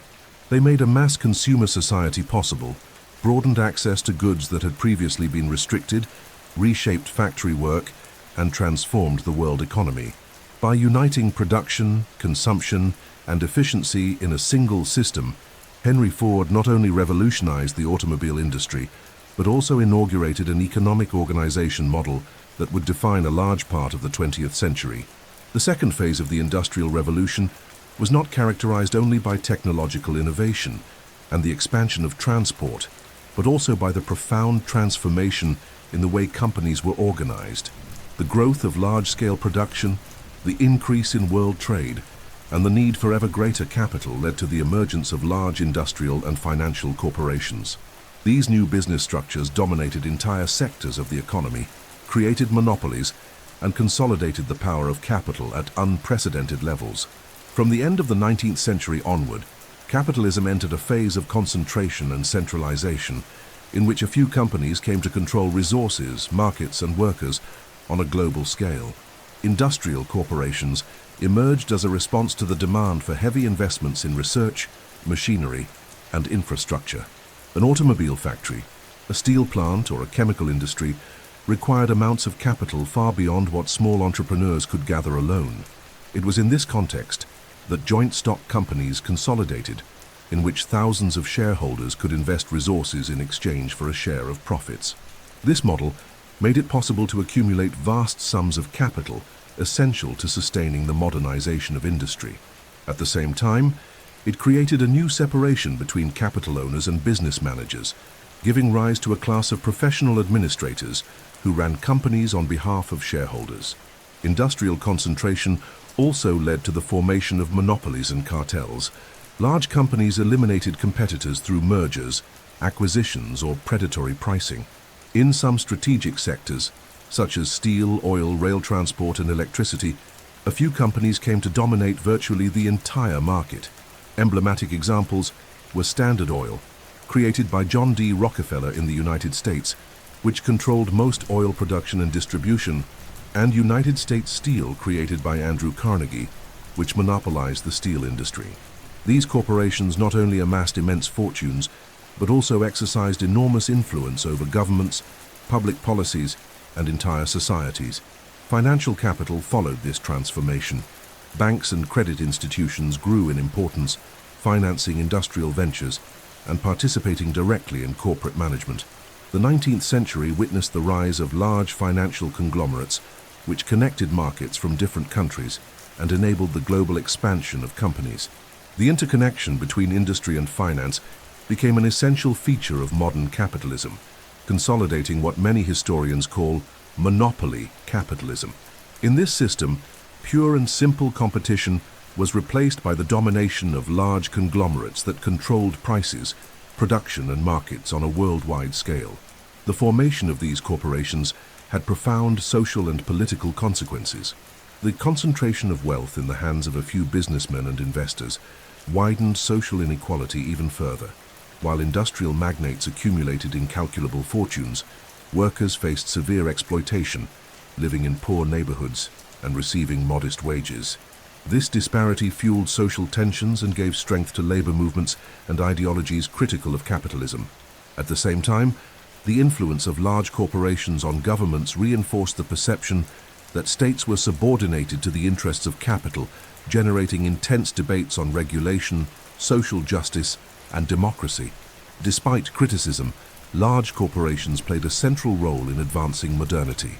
They financed research, drove technological innovations, and created production and distribution networks that integrated economies across continents. The standardization of products and processes made mass consumption possible and consolidated industrial culture. In addition, their global scale allowed for cost reduction and made goods more accessible, even if at the expense of competition and producer diversity. The corporate model became the dominant pattern of the world economy, and its influence extends to the present day. In summary, the emergence of large corporations and monopolies during the second phase of the Industrial Revolution marked a new stage of capitalism. The concentration of capital, market dominance, and the fusion of industry and finance radically transformed the economy and society. These structures represented both the height of efficiency and modernization, and the intensification of inequalities and social tensions. The industrial world was no longer made only of isolated factories, but of corporate giants that shaped national and international economies. The Industrial Revolution profoundly intensified colonialism, transforming it into an essential gear for the expansion of global capitalism. European factories, with their growing production, depended on abundant and cheap raw materials, while also needing new markets to absorb the surplus of manufactured goods. This combination made 19th century imperialism take on an unprecedented dimension, characterized by the conquest of territories, the reorganization of colonial economies, and the political and cultural domination exercised by industrial powers over vast regions of Africa, Asia, and the Americas. Colonialism ceased to be merely a mercantile or military adventure and became an organic part of the structure of industrial capitalism. The search for raw materials was one of the central driving forces of this process. The textile industry required vast amounts of cotton. Steelmaking and railroads demanded iron and coal. The chemical industry depended on nitrates, rubber, and dyes, and the electrical and transport industries required copper, petroleum, and other strategic minerals. Colonies were seen as inexhaustible reserves of these resources, exploited intensively, and sent directly to the metropoles. This logic transformed entire regions into specialized production zones, oriented almost exclusively toward supplying the needs of industrial powers. Local agriculture was often sacrificed in favor of export monocultures, aggravating economic dependency and the vulnerability of colonized populations. Beyond raw materials, colonies were also fundamental consumer markets. Mass production generated surpluses that needed to be sold, and colonial territories offered captive buyers. European goods, textiles, tools, weapons, household utensils, were distributed on a large scale, often displacing local artisanal production and destroying traditional economic systems. This process consolidated the economic dependency of the colonies, which became consumers of industrialized products while providing raw materials at low prices. The balance was always unequal. The metropoles amassed immense profits, while dominated territories remained poor and subordinated. 19th century imperialism also had political and military dimensions. Powers such as Britain, France, Germany, and Belgium disputed territories in Africa and Asia, organizing international conferences that divided entire regions without considering local populations. The Berlin Conference of 1884 and 1885 is an emblematic example of this process, as it established rules for the partition of Africa among European countries. Industrial colonialism did not limit itself to exploiting resources. It imposed administrative systems, laws, languages, and cultural values of the metropoles, configuring total domination. Colonies were seen as extensions of industrial empires, and their exploitation was legitimized by discourses of racial, scientific, and cultural superiority. The infrastructure built in the colonies clearly reflects this utilitarian character. Railways, ports, and roads were constructed, but not to integrate territories or benefit local populations. Rather, they served to facilitate the export of raw materials and the entry of manufactured goods. This selective modernization reinforced dependency and expanded European control. At the same time, entire populations were displaced, subjected to forced or semi-slave labor regimes, and frequently victims of physical and cultural violence. Industrial colonialism, therefore, was not only an unequal economic relationship, but also a system of oppression that profoundly marked the history of colonized peoples. The social and cultural consequences of this process were long-lasting. The forced contact with European products and values transformed ways of life, beliefs, and social structures in various parts of the world. Colonized peoples were deprived of their productive traditions and forced to adopt models imposed by the metropoles. At the same time, resistance against this domination generated struggles and independence movements, which would intensify in the 20th century. Thus, industrial colonialism left an ambiguous legacy. While it integrated economies and accelerated processes of globalization, it also perpetuated inequalities and created historical wounds that remain visible today. In summary, the Industrial Revolution transformed colonialism into a central piece of global capitalism. The search for raw materials, the opening of consumer markets, and political and cultural domination made the colonies fundamental to the functioning of industrial economies.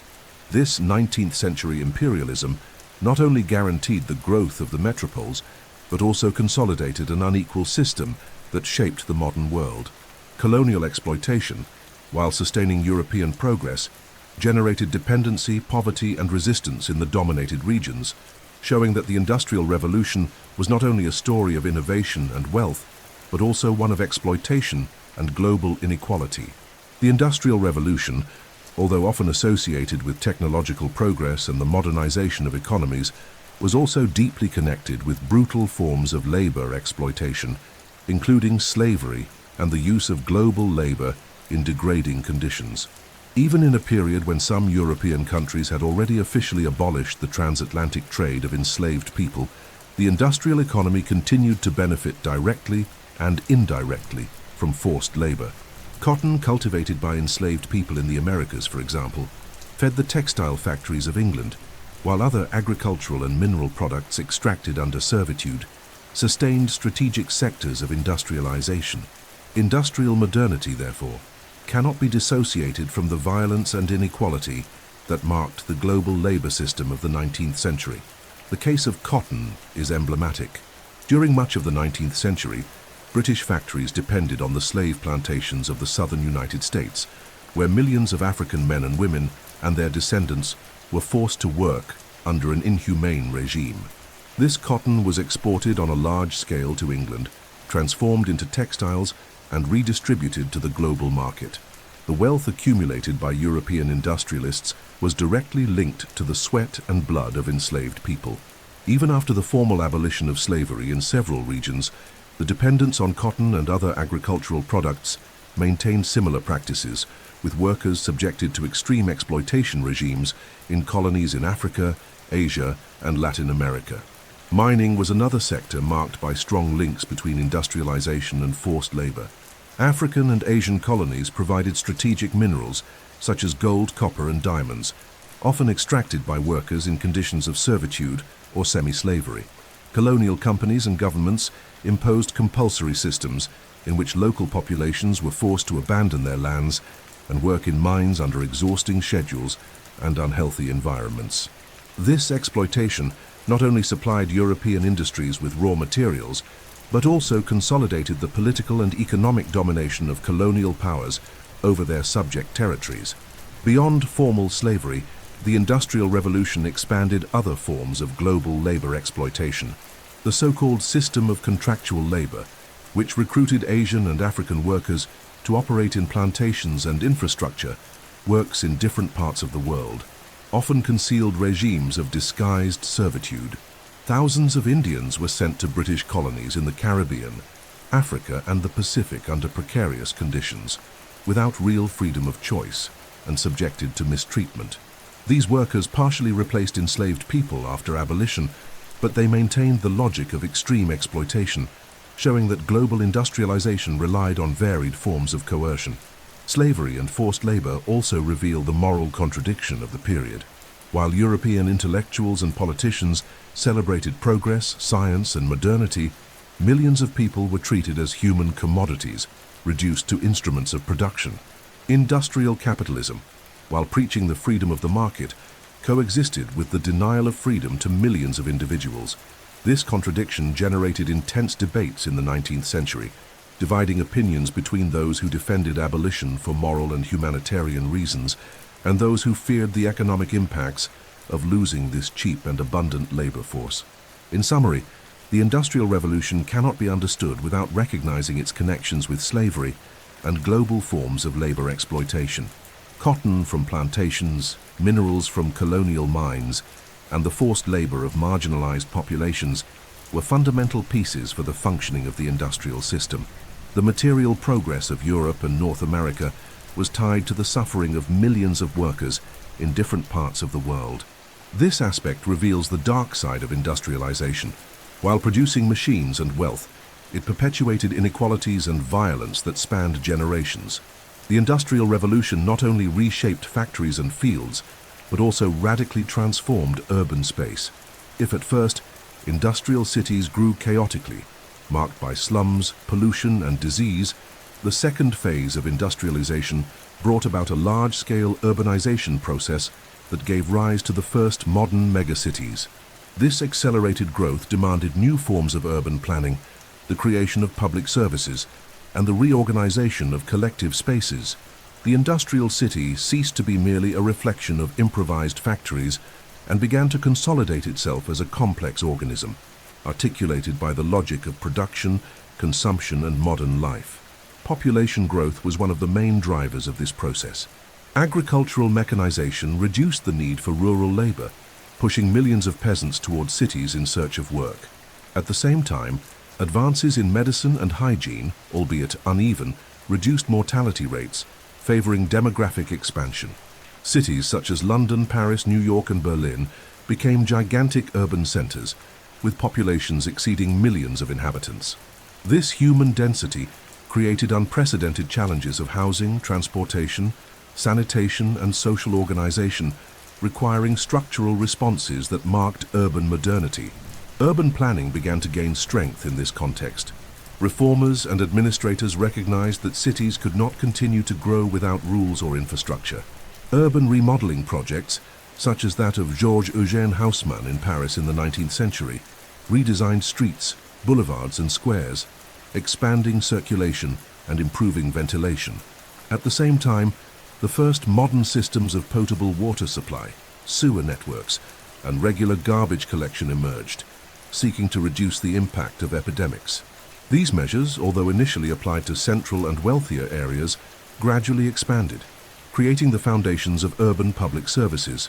Urban transportation also followed this process. The growth of cities made it unfeasible to depend solely on walking or horse-drawn carriages. The introduction of electric trams, subway lines, and later urban buses allowed the integration of different regions and facilitated workers' access to factories and consumers' access to commercial centers. This transformation not only reduced distances, but also reshaped the social geography of cities, creating central business areas and residential peripheries where the working class lived. Urban mobility became a central element of modern life, accelerating the pace of industrial cities. Large-scale urbanization also generated new social demands. The growth of working-class populations stimulated the construction of schools, hospitals, markets, and public spaces. Education began to be recognized as a collective necessity, not only to train a more qualified workforce, but also to socially integrate the urban masses. Public hospitals and vaccination programs emerged as responses to collective health crises. Squares, parks, and libraries were built to offer leisure and culture. Although unequally distributed among social classes, the modern city began to be defined not only as a place of work, but also as a space of community life. At the same time, urbanization brought contradictions. While there were advances in infrastructure and services, social inequality continued to mark the geography of cities. Wealthy, well-planned, and hygienic neighborhoods coexisted side by side with slums, tenements, and poor outskirts, where misery remained intense. Social segregation became a lasting feature of urban life, revealing that progress was not distributed equally. The industrial city reflected in its spatial organization the class divisions that structured society. In summary, large-scale urbanization during the Industrial Revolution was a complex process that combined population growth, urban planning, and the creation of public services with social inequality and segregation. Modern megacities were born out of this context, transforming into centers of production, commerce, culture, and power. The city ceased to be merely the stage of industrialization and became the protagonist of modern life, symbolizing both the promises and challenges of the new era. The 19th century, marked by the consolidation of the Industrial Revolution, was also an era of unprecedented scientific and technological effervescence. If the first phase of industrialization had been driven by practical inventions such as the steam engine and the mechanical loom, the second phase incorporated systematic advances derived from applied science, generating a series of inventions that radically transformed everyday life. The urban and industrial world came to be shaped not only by factory work, but also by the constant presence of new technologies that altered transportation, communication, health, food, and even leisure. Science ceased to be the exclusive domain of intellectuals and became an integral part of the daily experience of millions of people. Electricity was one of the strongest symbols of this transformation. The development of incandescent lamps by Thomas Edison and Joseph Swan in the late 19th century enabled large-scale artificial lighting, extending the useful hours of cities and factories. Lit streets increased safety, and changed social habits, while homes began to enjoy greater comfort. Beyond lighting, electricity powered electric motors that replaced human force in countless activities, from elevators in buildings to rudimentary household appliances. This clean energy at the point of use changed the rhythm of urban life, allowing a reorganization of time and space in ways never before seen. Another set of fundamental innovations occurred in communication. The telegraph had already revolutionized the transmission of information, but the 19th century witnessed the emergence of the telephone, created by Alexander Graham Bell in 1876, which made the direct transmission of the human voice possible. This invention not only accelerated business and diplomacy, but also brought people closer together, creating new forms of social interaction. Photography, developed by inventors such as Louis Daguerre, captured images with unprecedented precision, transforming individual and collective memory. At the end of the century, the Lumiere brothers would take the first steps in cinema, inaugurating a medium of communication and entertainment that would become one of the greatest symbols of modern culture. Health was also profoundly impacted. Medicine benefited from the discovery of microorganisms by Louis Pasteur and Robert Koch, which laid the foundation for the germ theory of disease. This understanding led to the creation of vaccines, the pasteurization of food, and the use of hygiene practices that saved millions of lives. The development of anesthetics and antiseptics transformed surgeries, drastically reducing mortality in hospitals. In addition, the pharmaceutical industry began producing medicines on a large scale, democratizing access to basic treatments. For the first time, growing urban populations could rely on more effective medical resources against epidemic diseases that had devastated previous generations. The field of food was also transformed. Preservation processes such as canning, developed by Nicholas Appert, allowed food to be stored and transported for long periods, reducing dependence on seasonality and improving food security. Rudimentary refrigerators began to be used in some homes at the end of the century, while the expansion of global trade introduced new tropical products such as coffee, tea, and cocoa into European and North American daily life. This combination of technological innovation and commercial integration diversified diets and made food supplies more stable. Leisure and popular culture followed this wave of transformation. In addition to cinema and photography, the phonograph, created by Thomas Edison in 1877, made it possible to record and reproduce sounds, revolutionizing the musical experience. For the first time, people could listen to recorded music in their homes, inaugurating an entirely new cultural market. The bicycle, invented in the 19th century, became a symbol of accessible mobility and popular leisure, while planned urban parks offered spaces for social interaction within industrial cities. These innovations showed that technology was not restricted to production, but permeated all spheres of social life. In summary, 19th century science and technology were engines of everyday transformation, as impactful as factories and railways. Electricity lit up cities and homes. The telephone and photography brought people closer. Medicine prolonged lives, and popular culture gained new means of expression. These inventions changed the way people lived, worked, and related to one another, showing that the Industrial Revolution was not only an economic shift, but also a cultural and social revolution. The 19th century was, therefore, the moment when science and technology definitively entered daily life, becoming an inseparable part of modernity. The Industrial Revolution did not only transform the economy, politics, and cities, but also left deep marks on the culture and art of the 19th century. The clash between technical progress and social inequality, between the modernity of factories and the misery of the working masses, inspired different artistic and literary movements. Romanticism, realism, and workers' literature emerged as responses to this new world, reflecting the tensions, hopes, and contradictions of the industrial age.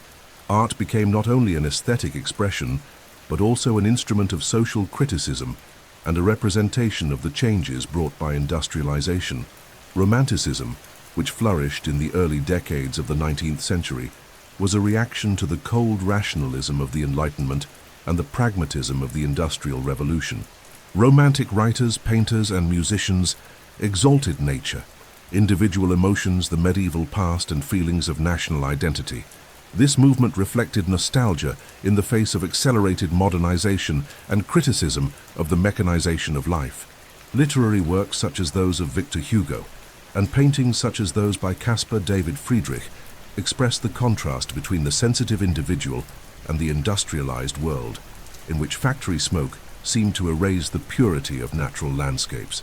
Romanticism, therefore, was both an escape and a form of cultural resistance to the new economic order. In contrast, realism emerged in the mid-19th century as a direct response to the social transformations of industrialization.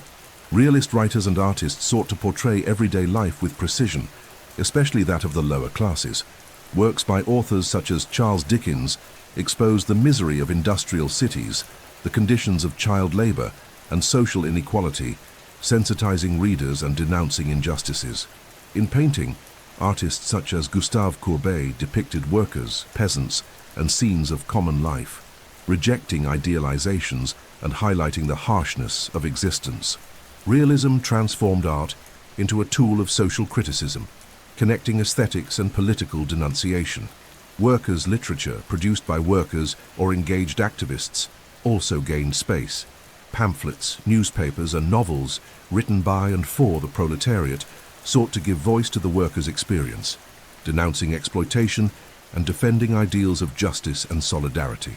These texts circulated in unions, associations, and popular gatherings, strengthening class consciousness and creating a cultural identity of the workers' movement. Art, in this case, was not only representation, but an active part of social struggle, an instrument of mobilization and resistance against the conditions imposed by industrial capitalism. Beyond literature and painting, music and theater also reflected the tensions of the industrial era. Popular songs denounced factory misery, while plays explored social conflicts and urban life. At the same time, the growth of cities and the press favored the democratization of culture, making books, newspapers, and performances accessible to an increasingly broad public. Culture ceased to be the privilege of the elites and became part of the lives of the masses, albeit unevenly. This process reinforced the idea that art could influence consciousness and participate in the social and political disputes of its time. In summary, the cultural and artistic impact of the Industrial Revolution was marked by contrasts. Romanticism expressed nostalgia and criticism of the mechanization of life. Realism portrayed social inequalities with harshness. Workers' literature gave voice to the proletariat, and social art became an instrument of denunciation and mobilization. These movements showed that industrialization was not only a material transformation, but also a spiritual and symbolic one, capable of inspiring feelings, ideas, and struggles. The 19th century revealed that art could not isolate itself from industrial reality. It became both a mirror and a critique of a rapidly changing world. The Industrial Revolution did not only transform factories, transport, and cities, but also redefined the way knowledge was transmitted and valued. The growth of industries, the increasing complexity of machines, and the demand for skilled labor made education a central element of modernity. In the 19th century, schools ceased to be a space restricted to the elites and came to be considered fundamental for the integration of urban masses. At the same time, industrial schools, technical universities, and research institutions emerged, aimed at training engineers, scientists, and specialized workers. Education became an instrument of economic progress, social discipline, and mobility, but it also reflected the inequalities of industrial society. In the early decades of the Industrial Revolution, most workers had no access to formal education. Children began working very early in factories with no time to attend school. The pressure from social reformers and the first labor laws, however, opened the way for the introduction of compulsory education in several countries. Mass literacy began to be seen as a basic requirement not only for human development, but also for the functioning of the industrial economy, which required workers capable of reading instructions, handling complex machines, and following regulations. This transformation represented a historical leap. For the first time, millions of people had systematic access to basic education. The expansion of industrial schools was another milestone of this period. These institutions focused on technical and practical teaching, training professionals capable of meeting the new demands of factories. The emphasis was on disciplines such as mechanics, electricity, chemistry, and industrial design. Unlike traditional universities, which prioritized humanities and philosophy, industrial schools had the immediate goal of applying knowledge to production. This model trained technicians and engineers who became key players in the advancement of industrialization, ensuring that scientific innovations were translated into concrete solutions for the industrial world. Universities also underwent profound transformations. New centers of higher education emerged or were restructured to include courses in applied sciences, engineering, and medicine. Scientific research gained space as an essential part of university life, creating a direct link between academic knowledge and economic development. Germany, for example, stood out in this process, with universities that became world references in chemistry and physics, boosting national industries in these sectors. This model of the modern university, dedicated both to research and professional training, spread to other countries and consolidated the idea that scientific knowledge was a driver of economic and political power. The process of professionalization also expanded beyond engineering and science.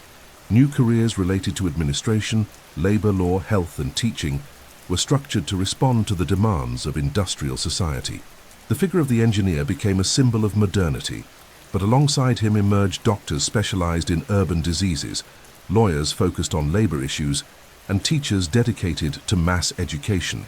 The Industrial Revolution, therefore, did not only create machines but also shaped professions and knowledge, reorganizing the role of learning in society. However, industrial education also reproduced inequalities. While the elites had access to top universities and technical schools, much of the working class received only basic instruction, often in overcrowded schools with few resources. The difference between education for the rich and poor reinforced social divisions, limiting the mobility of many workers. Even so, the very fact that education had become a recognized right already represented a rupture with the past, in which illiteracy was the norm for the majority of the population. In summary, the Industrial Revolution transformed education into one of the pillars of modernity. Mass literacy, industrial schools, technical universities, and the process of professionalization showed that knowledge had become inseparable from economic and social progress. The new industrial society required specific knowledge, discipline, and technical training, and it was the school that assumed the role of preparing new generations for this world. More than ever, learning became a condition for participating in modern life, showing that the Industrial Revolution was also an educational revolution. The Industrial Revolution did not only change the economy, transport, and science, but it also directly affected the organization of family life. The home, which had previously been both a place of artisanal and agricultural production, became separated from the industrial productive sphere, creating new divisions of roles between men, women, and children. The impact of this process was profound. It altered domestic routines, redefined social expectations, and created tensions that would persist throughout the 19th century and beyond. The traditional model of the family came under pressure both from economic necessity and from the cultural transformations brought about by industrialization. The role of women was one of the most transformed in this context. Whereas many women had once participated in production within the home or in small workshops, they were now inserted into textile factories, mines, and chemical industries, usually earning much lower wages than men. Many endured exhausting shifts of 10 to 12 hours, only to return home to the responsibilities of caring for children and maintaining the household. This double burden exposed the contradiction between the economic necessity of female labor and the patriarchal ideology that continued to relegate women to the domestic sphere. At the same time, the presence of women in factories gave rise to the first demands for equal pay and specific rights, laying the foundations of working-class feminism. Childhood was also profoundly affected by industrialization. Child labor, widespread at the beginning of the process, subjected children as young as 5, 6, or 7 years old to dangerous and dehumanizing conditions in factories and mines. This reality began to be denounced by social reformers, leading to the first laws that set minimum working ages and reduced hours for minors. With the advance of compulsory schooling, childhood gradually came to be recognized as a stage of life dedicated to learning. rather than merely a period of economic contribution to family survival. This process, although slow and unequal, marked a profound cultural shift in which children ceased to be seen as mere labor force and began to be valued as individuals in development. The home itself also underwent significant transformations. In industrial cities, working-class families lived in collective and precarious housing, with little space and unsanitary conditions. The domestic environment ceased to be a space of economic production and became primarily a place of rest and reproduction of the labor force. At the same time, among the middle and upper classes, the ideal of the bourgeois family emerged, envisioned as a moral and emotional refuge in contrast to the impersonal rhythm of factories and cities. This model, centered on male authority and female dedication to the home, was promoted as a social ideal, even though it was far from the reality of working families who depended on the labor of all their members to survive. These transformations also impacted the dynamics of emotional and social relationships. Marriage, which had often been arranged based on economic and family interests, increasingly came to be influenced by the idea of personal choice, particularly in the urban middle classes. The recognition of childhood as a distinct stage also strengthened family bonds, even as women's labor outside the home generated tensions over their role in both public and private life. The family became a field of dispute between tradition and modernity, revealing how the Industrial Revolution affected even the most intimate aspects of social life. In summary, the Industrial Revolution profoundly transformed the family, altering women's roles, redefining childhood, and changing the meaning of the home. If, on one hand, industrialization reinforced inequalities and imposed heavy burdens on working-class families, on the other, it opened the way for new forms of social organization, for the recognition of childhood, and for the first movements of women's emancipation. The industrial family, in all its contradictions, was both victim and protagonist of the changes that shaped the 19th century. Although England was the birthplace of the Industrial Revolution, other countries quickly began to adopt, adapt, and expand the industrial model. Each nation followed its own pace according to its political, social, and economic conditions, but all were impacted by the global transformation that began in the late 18th century. France, Germany, the United States, and Japan stood out as examples of distinct paths, showing how industrialization was not an isolated phenomenon, but rather a worldwide wave that shaped the powers of the 19th century and paved the way for the conflicts and disputes of the 20th century. In France, industrialization occurred more slowly and gradually than in England. The country faced the effects of the French Revolution and the Napoleonic Wars, which hindered the investments and stability needed for accelerated factory development. Even so, France consolidated important industrial sectors, such as textiles and luxury goods, in addition to advancing in steelmaking and transport. Paris became a symbol of urban modernity, with Haussmann's remodeling, while regions such as Lyon and Lille stood out for textile production. Throughout the 19th century, France sought to balance artisanal tradition with industrial innovation, combining its cultural heritage with new economic demands. Germany, in turn, experienced later but extremely rapid and powerful industrial growth after unification in 1871. Previously fragmented into numerous states, the German territory did not have enough economic unity to compete with England and France. With political unification and the creation of an integrated domestic market, Germany advanced quickly, investing heavily in sectors such as steelmaking, chemicals, and engineering. The country became a world leader in steel and chemical production, and it also stood out for establishing universities and research centers that connected science and industry. In just a few decades, Germany went from being a fragmented space to one of the greatest industrial powers on the planet.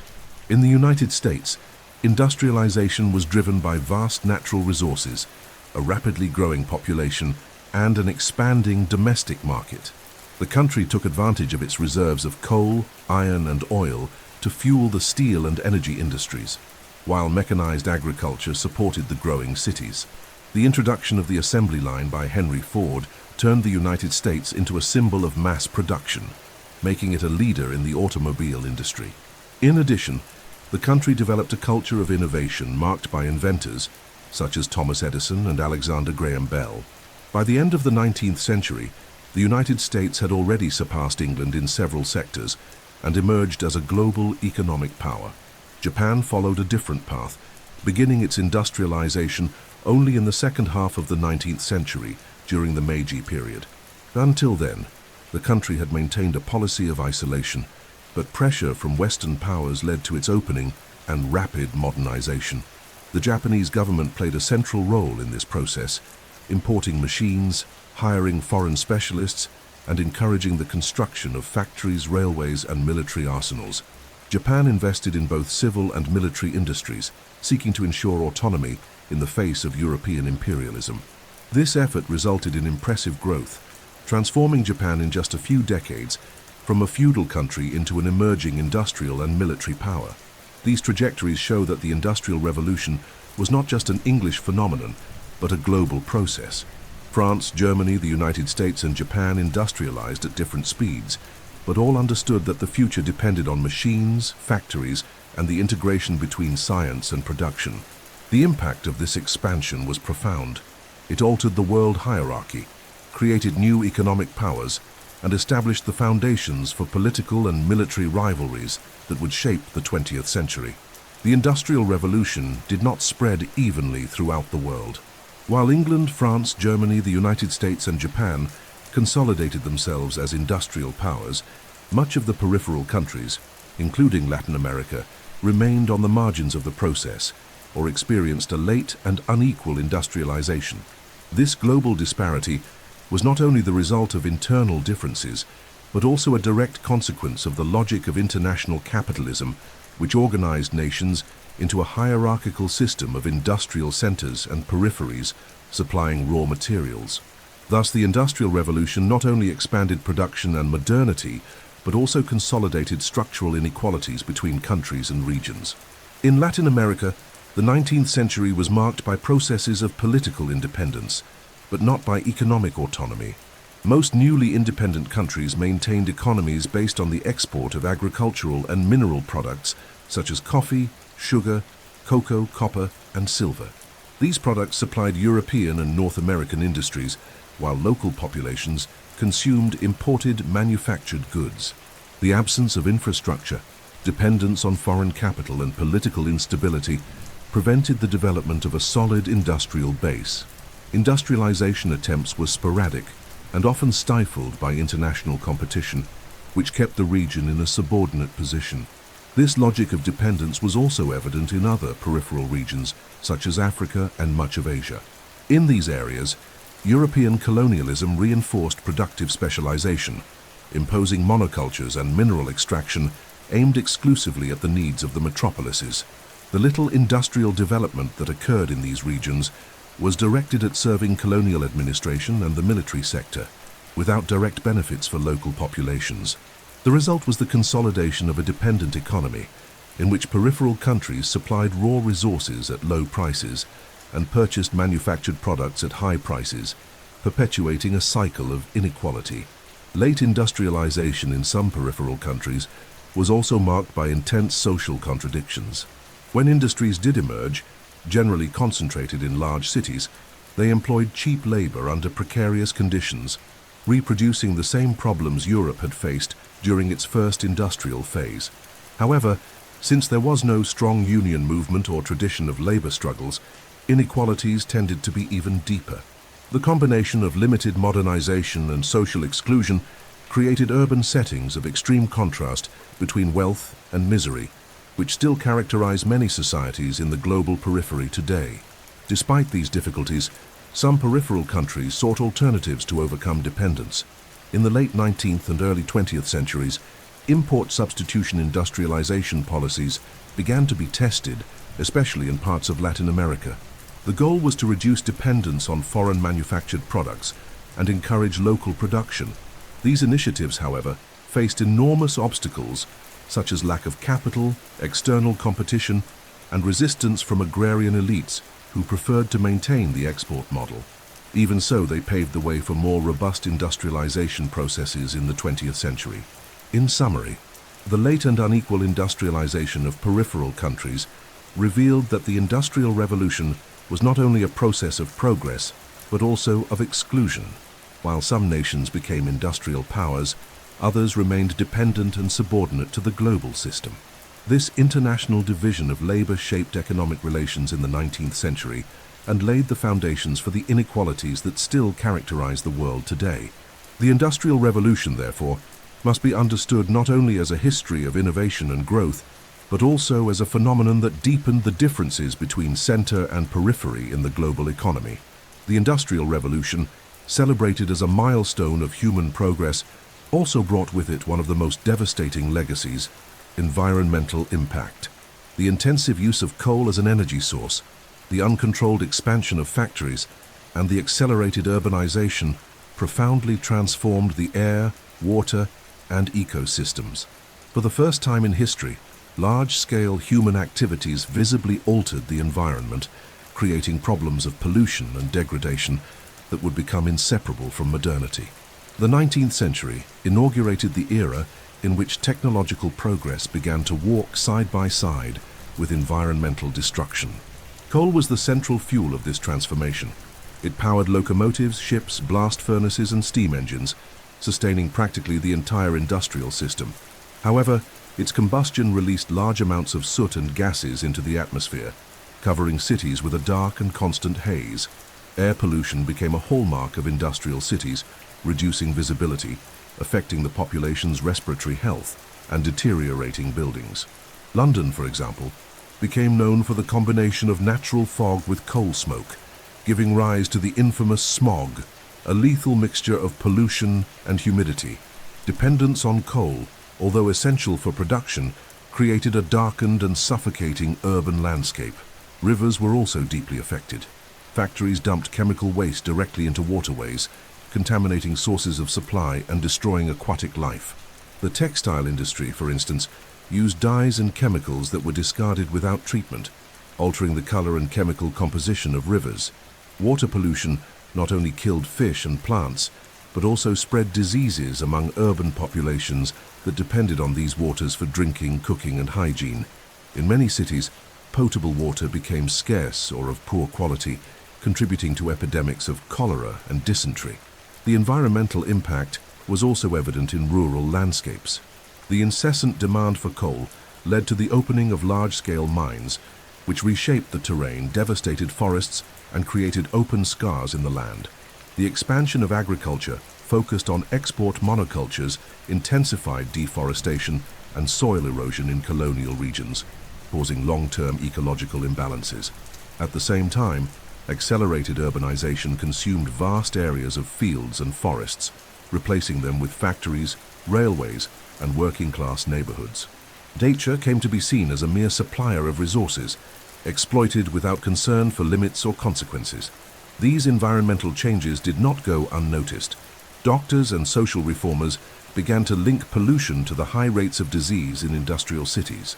Writers and artists also denounced the destruction of natural landscapes, contrasting the beauty of nature with the degraded environment of the cities.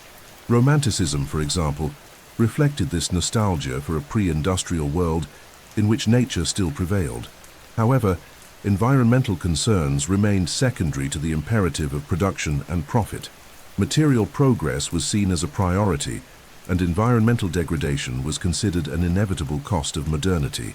In summary, the environmental impact of the Industrial Revolution was profound and long-lasting. Air and water pollution, the intensive use of coal, deforestation, and the destruction of ecosystems revealed that technical progress carried a high price for nature. The 19th century inaugurated an era in which economic growth came to be measured in contrast with environmental degradation. This legacy of smoke, contaminated rivers, and devastated landscapes showed that industrialization was not only a process of progress, but also of ecological imbalance, whose effects still echo today. The Industrial Revolution brought technological advances and economic growth, but it also placed human health before new challenges. Accelerated urbanization, air and water pollution, poor housing conditions, and labor exploitation created unhealthy environments that favored disease and reduced the quality of life for millions of people. At the same time, the 19th century witnessed important medical discoveries and the application of science to public health, which made it possible to reduce mortality and increase life expectancy in some regions. This contrast between new problems and new advances made health one of the most impacted fields of industrialization. In the early decades, industrial cities were centers of disease.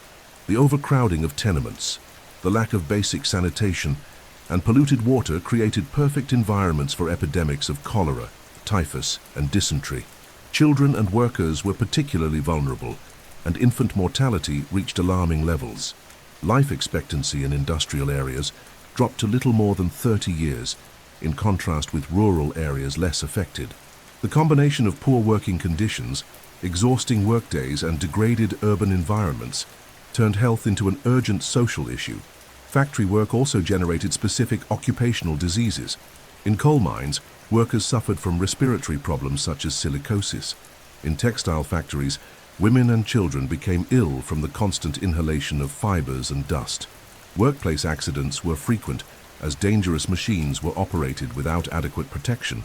Workers' health became a symbol of industrial exploitation, showing that progress came at a high human cost. Social reformers and doctors began to denounce these conditions, pressuring governments to intervene with protective legislation and inspections.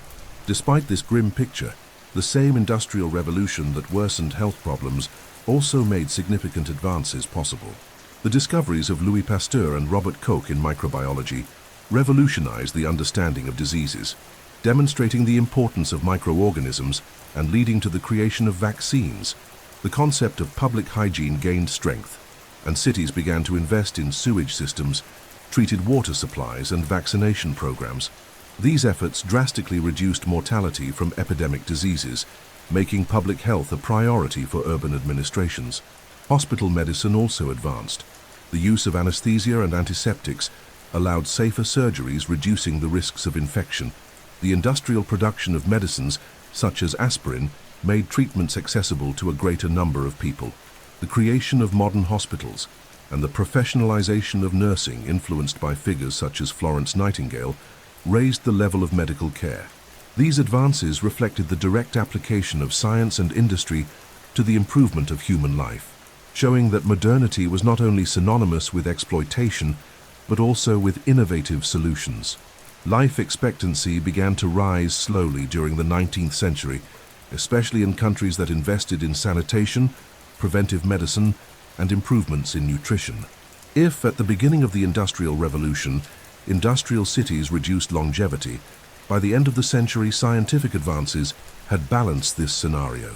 Public health became an integral part of modern state policy, reflecting the awareness that the well-being of the population was an essential condition for maintaining social order and economic productivity. In summary, the impact of the Industrial Revolution on health was twofold. While it created new urban and occupational problems, it also stimulated medical advances and structural improvements that increased life expectancy. The 19th century was thus an era of contrasts. Polluted and unhealthy cities coexisted with modern hospitals and innovative vaccines. This contradiction reveals that the Industrial Revolution was not only a story of machines and factories, but also a story deeply connected to the human body, collective health, and the pursuit of prolonging life amid the adversities of modernity. The Industrial Revolution not only transformed the economy and the cities, but also created a new social class, the proletariat. Workers concentrated in factories, subjected to long hours, low wages, and precarious conditions, began to realize that they shared the same reality of exploitation. This collective experience gave rise to what Karl Marx and Friedrich Engels called class consciousness, the understanding that workers formed a distinct group with their own interests, opposed to those of the industrial bourgeoisie. Class consciousness became the driving force behind labor struggles, the strengthening of unions, and the emergence of revolutionary ideologies that deeply marked the 19th and 20th centuries. The development of this consciousness did not occur immediately. In the early years of industrialization, workers often reacted in isolation, destroying machines or protesting against specific employers. This behavior, known as Luddism, was the expression of an instinctive but unorganized resistance. Over time, however, workers began to associate in more permanent groups, to form unions, and to organize coordinated strikes. This organization expanded their capacity for pressure and strengthened the perception that these were not individual problems, but rather a collective struggle against capitalist exploitation.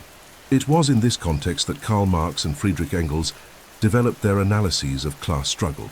In the Communist Manifesto, published in 1848, they argued that the history of humanity was marked by the conflict between oppressors and the oppressed, and that the Industrial Revolution had intensified this clash between the bourgeoisie and the proletariat.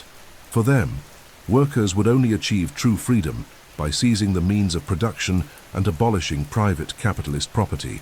This idea, although rejected by the elites, resonated with workers who experienced daily the contradictions of the industrial system. Marxism thus became not only a theory, but also a tool for political mobilization.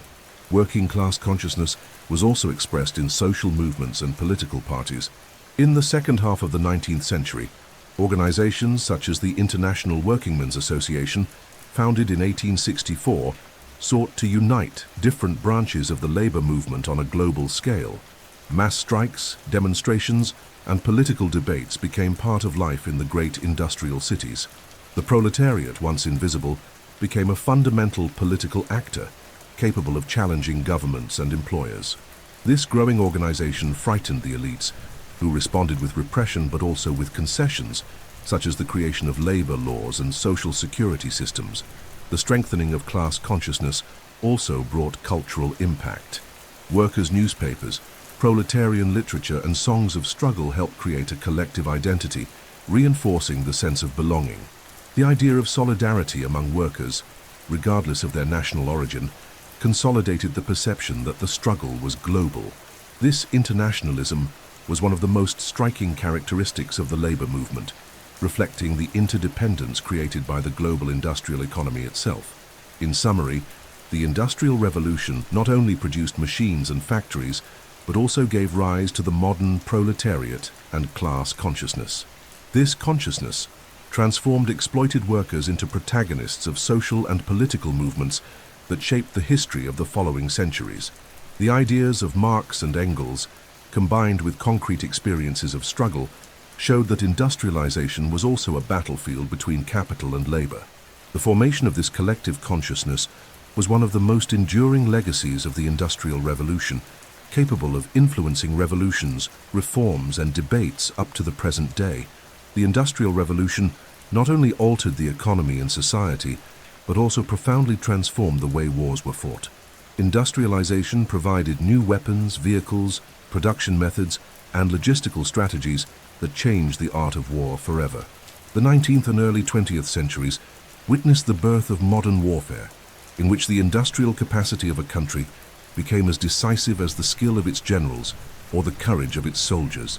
The relationship between industry and conflict became inseparable, inaugurating an era in which military strength depended directly on productive power. The first visible impact was the development of more lethal and sophisticated weapons. Steelmaking and the mass production of steel made it possible to create more powerful cannons, rifles with greater range and accuracy, as well as armored warships. The old slow-loading firearms were replaced by repeating rifles and machine guns capable of firing dozens of rounds per minute. This change completely altered the battlefield, making war more destructive and reducing the chances of survival for soldiers in direct combat. Industrialization, in this sense, multiplied the firepower available to armies. Military logistics were also revolutionized by industrial transportation. Railways made it possible to move troops and supplies at unprecedented speed, shortening distances and expanding the scope of military campaigns. Steamships gave greater mobility to naval fleets, while the telegraph enabled rapid communication between headquarters and battlefronts. These technological innovations created a new strategic dynamic. Wars could be planned and executed on a much larger scale, with larger armies and coordinated operations in different regions at the same time. Industrial power also became a fundamental criterion for measuring the strength of a nation. Countries such as England, Germany, and the United States, which had achieved high levels of industrial development, stood out as military powers. Their ability to mass-produce weapons, maintain ammunition reserves, and sustain long campaigns gave them a decisive advantage over less industrialized adversaries. War ceased to be merely a matter of bravery and became a test of each society's productive capacity. This link between industry and war would shape the great global conflicts of the 20th century. Industrialization also brought science closer to war.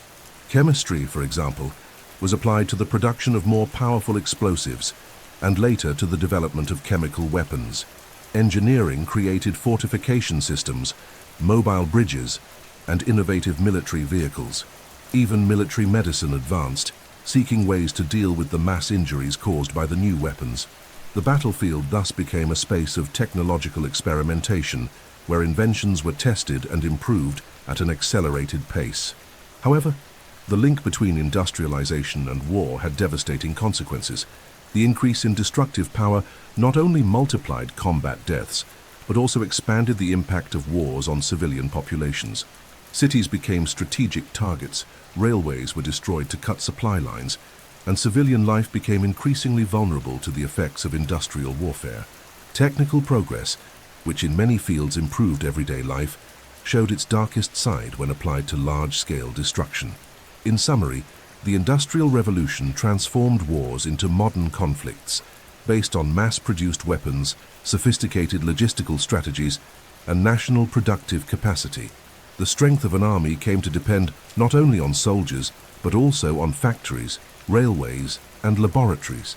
The bond between industry and war, forged in the 19th century, prepared the ground for the global conflicts of the 20th century, showing that industrialization was not only a driver of progress, but also of destruction on an unprecedented scale.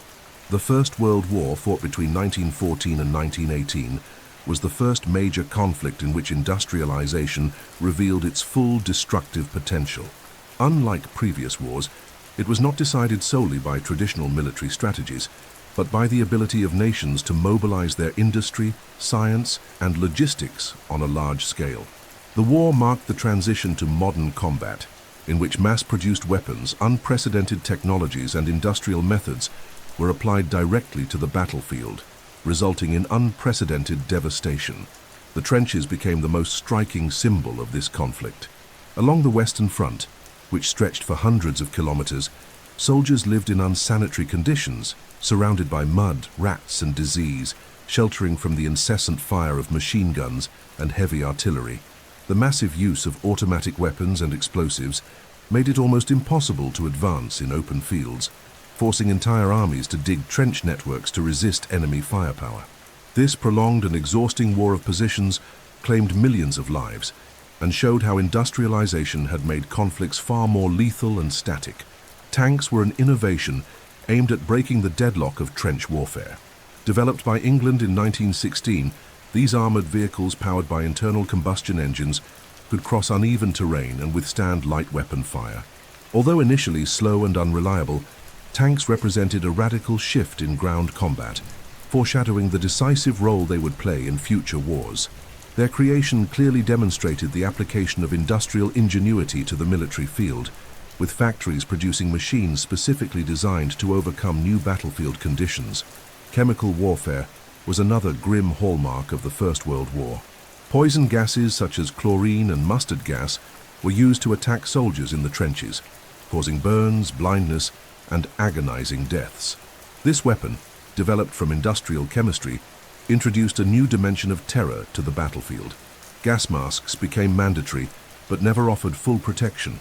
Chemical warfare exemplified the cruelest side of the union between science and war, showing how technological advances could be used to inflict suffering on a massive scale. The power of heavy artillery also reached unprecedented levels. Long-range cannons, produced in specialized factories, launched shells capable of destroying cities and enemy positions dozens of kilometers away. The mass production of ammunition turned the war into a true test of industrial capacity. Victory depended not only on bravery at the front, but on the number of shells each country could produce. The same applied to machine guns, rifles, and grenades, all produced in series to equip millions of mobilized soldiers. Military aviation, still in its infancy at the beginning of the war, also gained prominence. Aircraft were used for reconnaissance, bombings, and aerial combat, creating a new battlefield in the skies. Although modest compared to 20th century models, the planes of the First World War already indicated the future importance of the aviation industry. Submarines, developed mainly by Germany, expanded the war to the seas, attacking supply routes and showing how industrial war was total, involving land, air, and water. In summary, the First World War was the first great industrialized conflict in history. Trenches, tanks, chemical warfare, heavy artillery, aviation, and submarines demonstrated how industry had become inseparable from war. The capacity for mass production, more than traditional tactics, determined the outcome of the conflict. The result was unprecedented destruction, which cost millions of lives and made clear that the Industrial Revolution had not only created progress, but had also inaugurated the era of mechanized and total war. The Second World War, fought between 1939 and 1945, was the conflict in which industrialization reached its peak as an instrument of war. Unlike the First World War, where technological novelty surprised armies still tied to traditional methods, the Second World War began with full awareness that industrial power would be decisive. Victory would depend not only on military strategy, but also on the ability to mobilize factories, workers, and natural resources on a global scale. It was in this context that war became a total confrontation between industries, economies, and entire productive systems. The war industry was reorganized in every country involved. Factories that had once produced automobiles, household appliances, and consumer goods were converted to manufacture tanks, planes, weapons, and ammunition. In the United States, industrial mobilization was so intense that it became known as the arsenal of democracy. Millions of workers, including women who took on roles previously reserved for men, were incorporated into war production. This effort resulted in an unprecedented productive capacity. Thousands of airplanes, ships, and military vehicles rolled off assembly lines every month, showing how the war depended directly on industrial efficiency. Tanks and armored vehicles played a central role on the battlefields. Faster and more powerful than the models of the First World War, they enabled the execution of the so-called Blitzkrieg, the German strategy of rapid and devastating attacks combining armored units, motorized infantry, and air support. The mass production of tanks by the Allies, especially the United States and the Soviet Union, was decisive in countering German power. Land warfare became a competition between industries, with each side seeking to produce more vehicles and at a faster pace than its opponent. Air power reached an even higher level. Fighter planes, strategic bombers, and transport aircraft transformed the dynamics of war. Control of the skies became essential for victory in both land and naval battles. Large-scale bombings of cities such as London, Berlin, Tokyo, Hiroshima, and Nagasaki showed how civilian populations had become direct targets of industrialized warfare. The aviation industry, alongside chemistry and steel production, consolidated itself as a strategic sector for modern states, capable of determining the course of entire campaigns. Naval power was also intensified by industrialization. Aircraft carriers replaced battleships as the main symbols of maritime dominance, turning the oceans into battlegrounds for aircraft and submarines. The development of faster warships powered by turbines and more sophisticated submarines showed that war demanded constant technological innovation. The seas ceased to be mere supply routes and became fundamental theaters of combat for global control. Chemistry and physics were also placed at the service of war.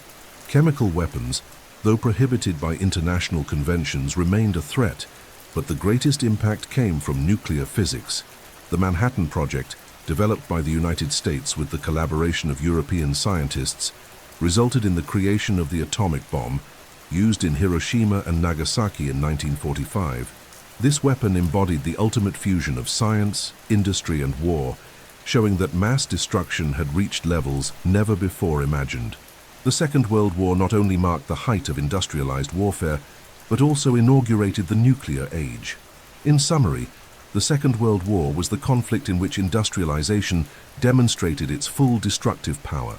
Entire industries mobilized, mass production of tanks and planes, technological advances in all sectors, and the use of the atomic bomb revealed that modern war was not only a dispute between armies, but between entire productive systems.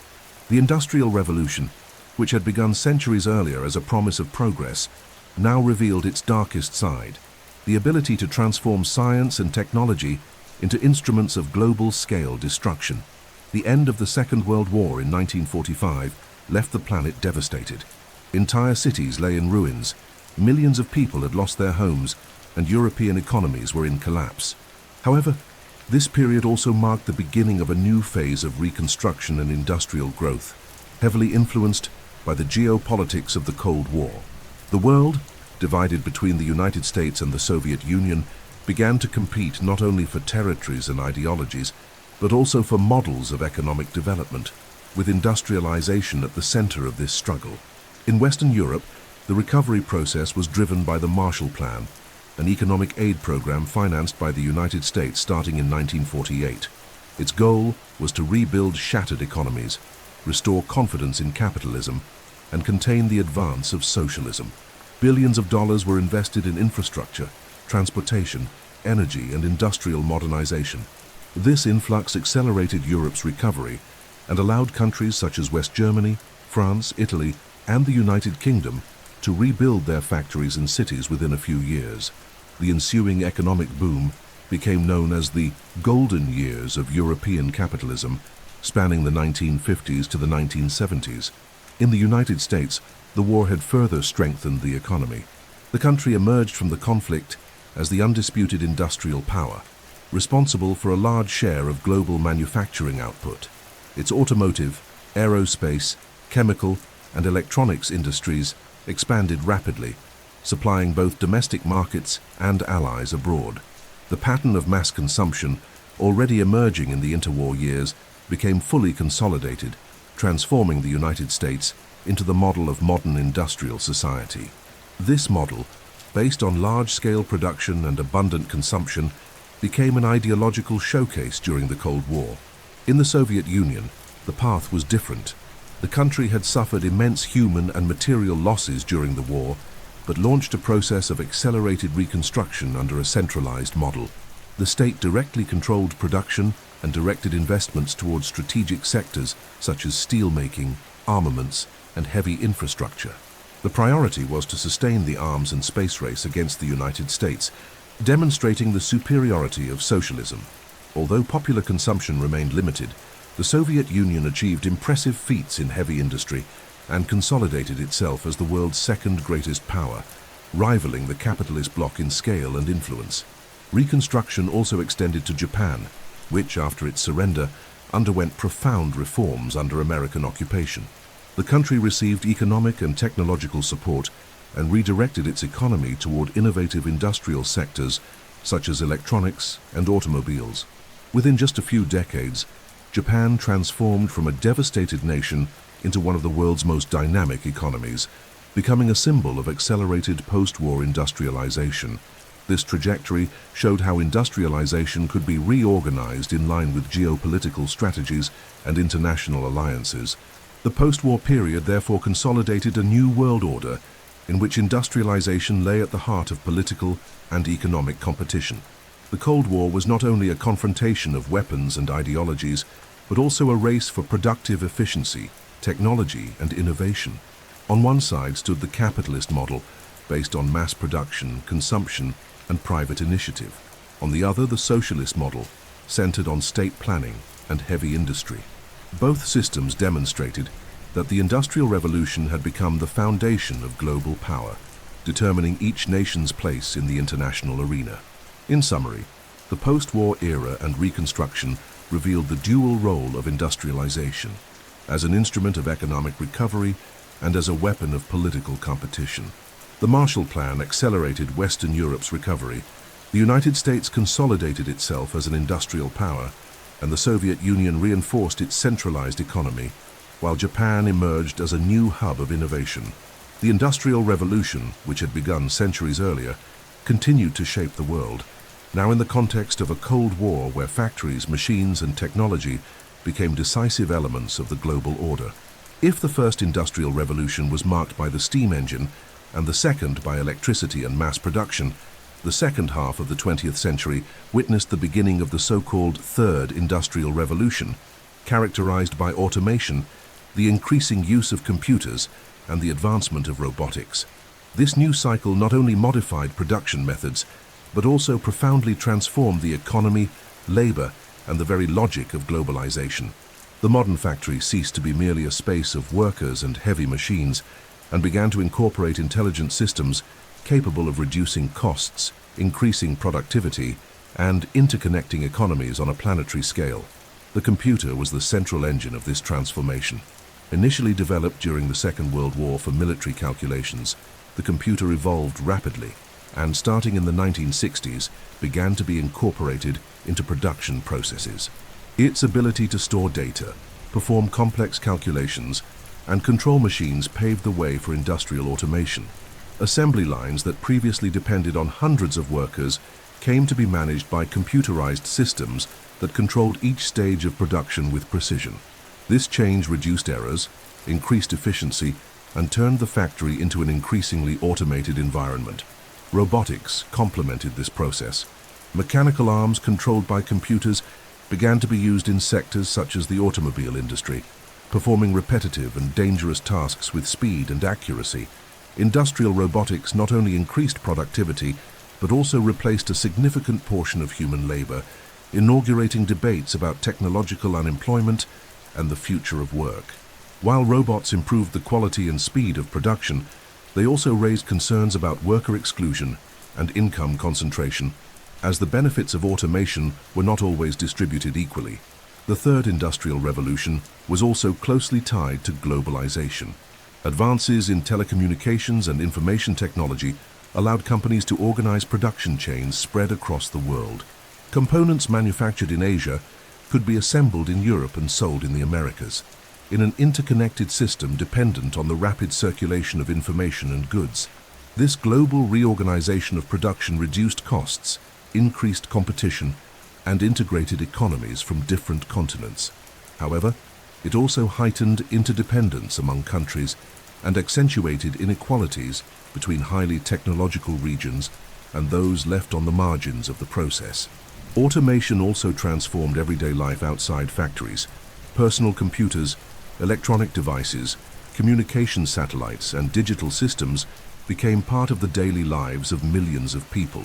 Offices, schools, and hospitals were reorganized around new technologies that changed not only how people worked, but also how they studied, consumed, and related to one another. The cultural impact of the Third Industrial Revolution was as profound as its economic impact, inaugurating an era in which digital technology permeated every aspect of human existence. Despite its advances, the Third Industrial Revolution also brought contradictions. The replacement of workers by machines generated employment crises in some sectors, while new professions emerged in fields related to computing and technology. The growing dependence on digital systems created vulnerabilities, such as the risk of large-scale failures and the need for protection against cybercrime. Furthermore, globalization widened inequalities. While some countries became leaders in technological innovation, others remained suppliers of raw materials or cheap labor. In summary, automation and the Third Industrial Revolution inaugurated a new phase of modernity, marked by digitalization, robotics, and globalization.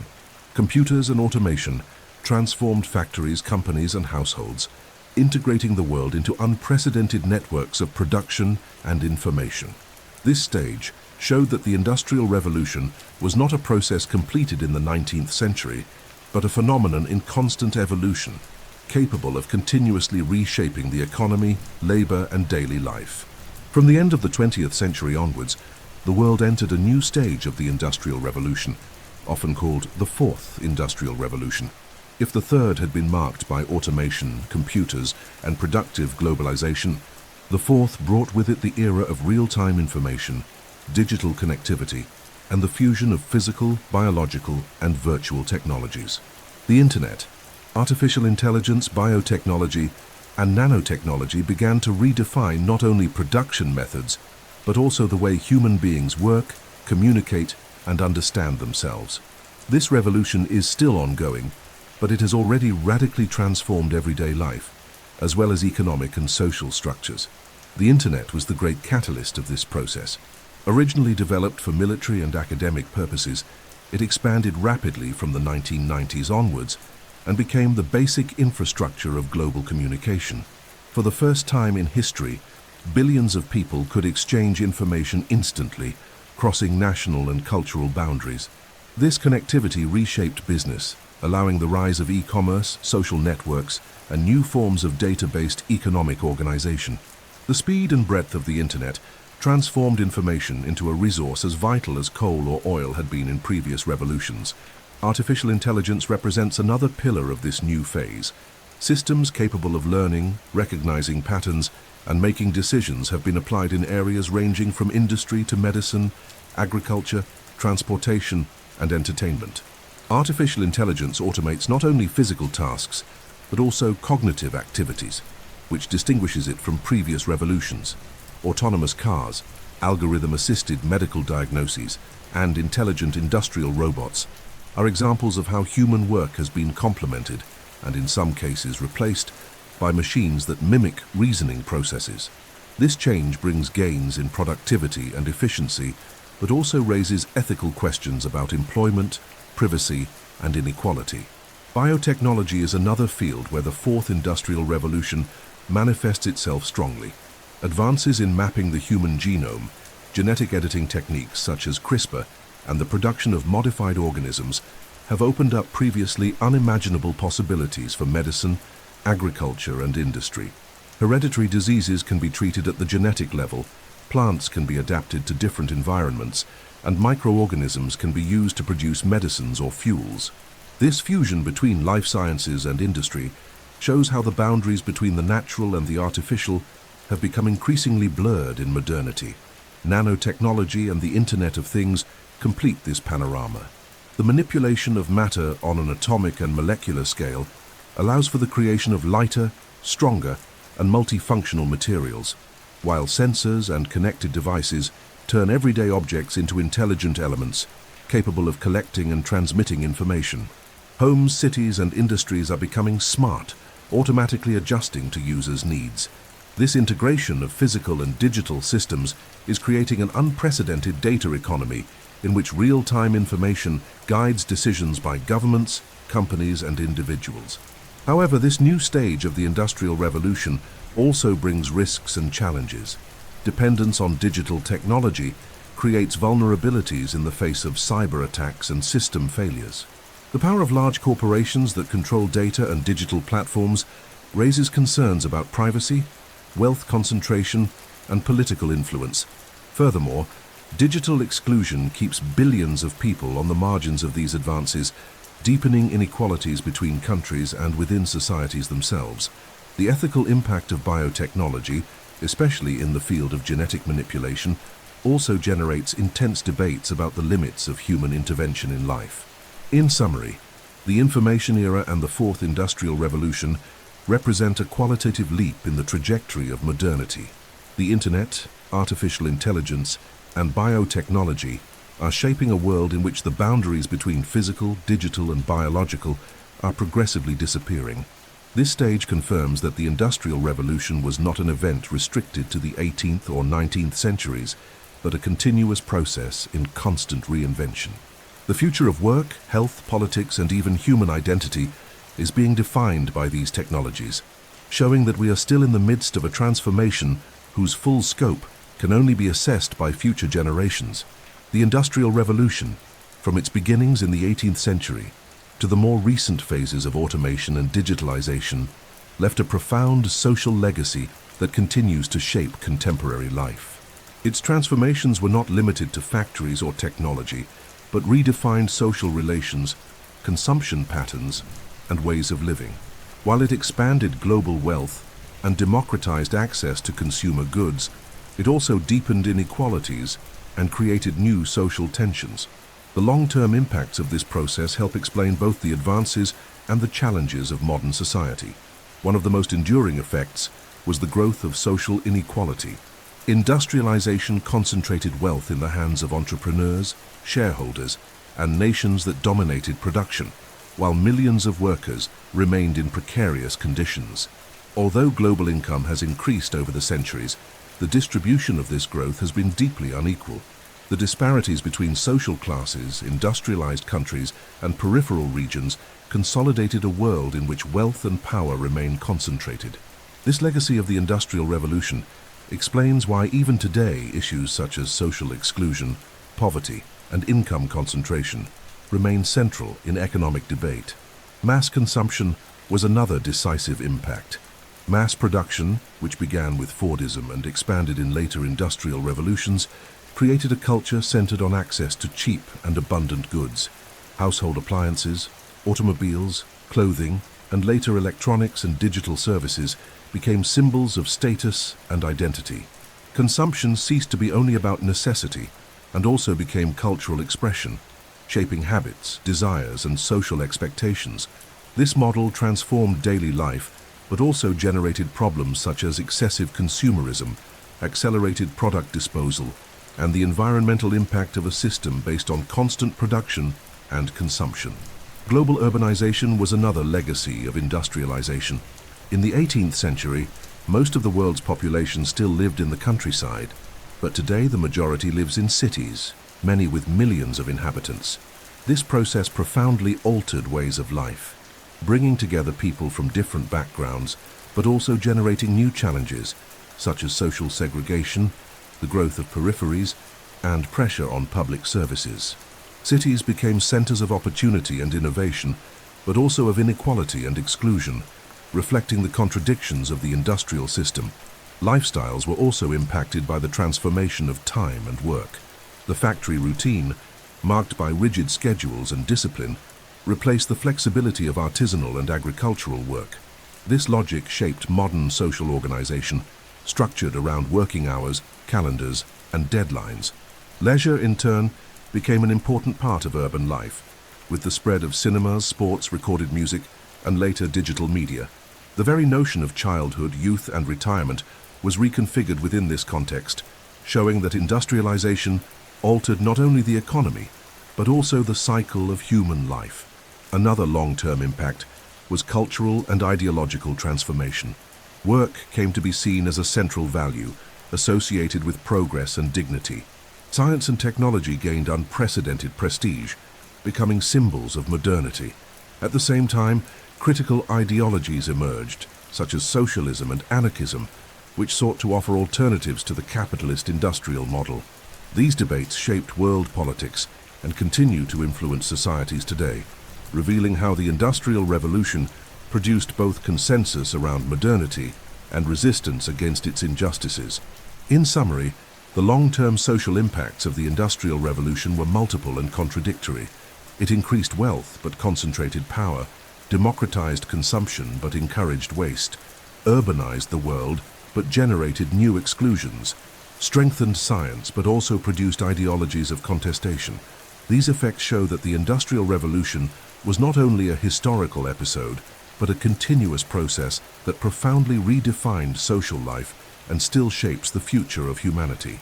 The Industrial Revolution was not merely a European or North American phenomenon. Since the 19th century, its effects crossed national borders and shaped a new global order, marked by economic interconnection, structural dependence among nations, and the consolidation of industrial capitalism as a worldwide system. This process can be seen as the embryo of contemporary globalization, in which flows of goods, capital, technologies, and people began to connect different regions of the planet on an unprecedented scale. Industrial capitalism thus became not only a form of production, but also a global network of power and influence. One of the central aspects of this global impact was the creation of an international division of labor. Industrial powers concentrated the production of manufactured goods and advanced technologies, while peripheral countries were turned into suppliers of agricultural and mineral raw materials. This unequal relationship meant that industrialized nations accumulated capital and expanded their productive capacity, while dependent regions remained vulnerable to international market fluctuations and tied to poorly diversified economies. This model reinforced the disparity between center and periphery, perpetuating inequalities that still mark the global system today. The expansion of world trade was another pillar of this transformation. Railroads, steamships, and later telegraph cables and air routes shortened distances and accelerated commercial exchanges.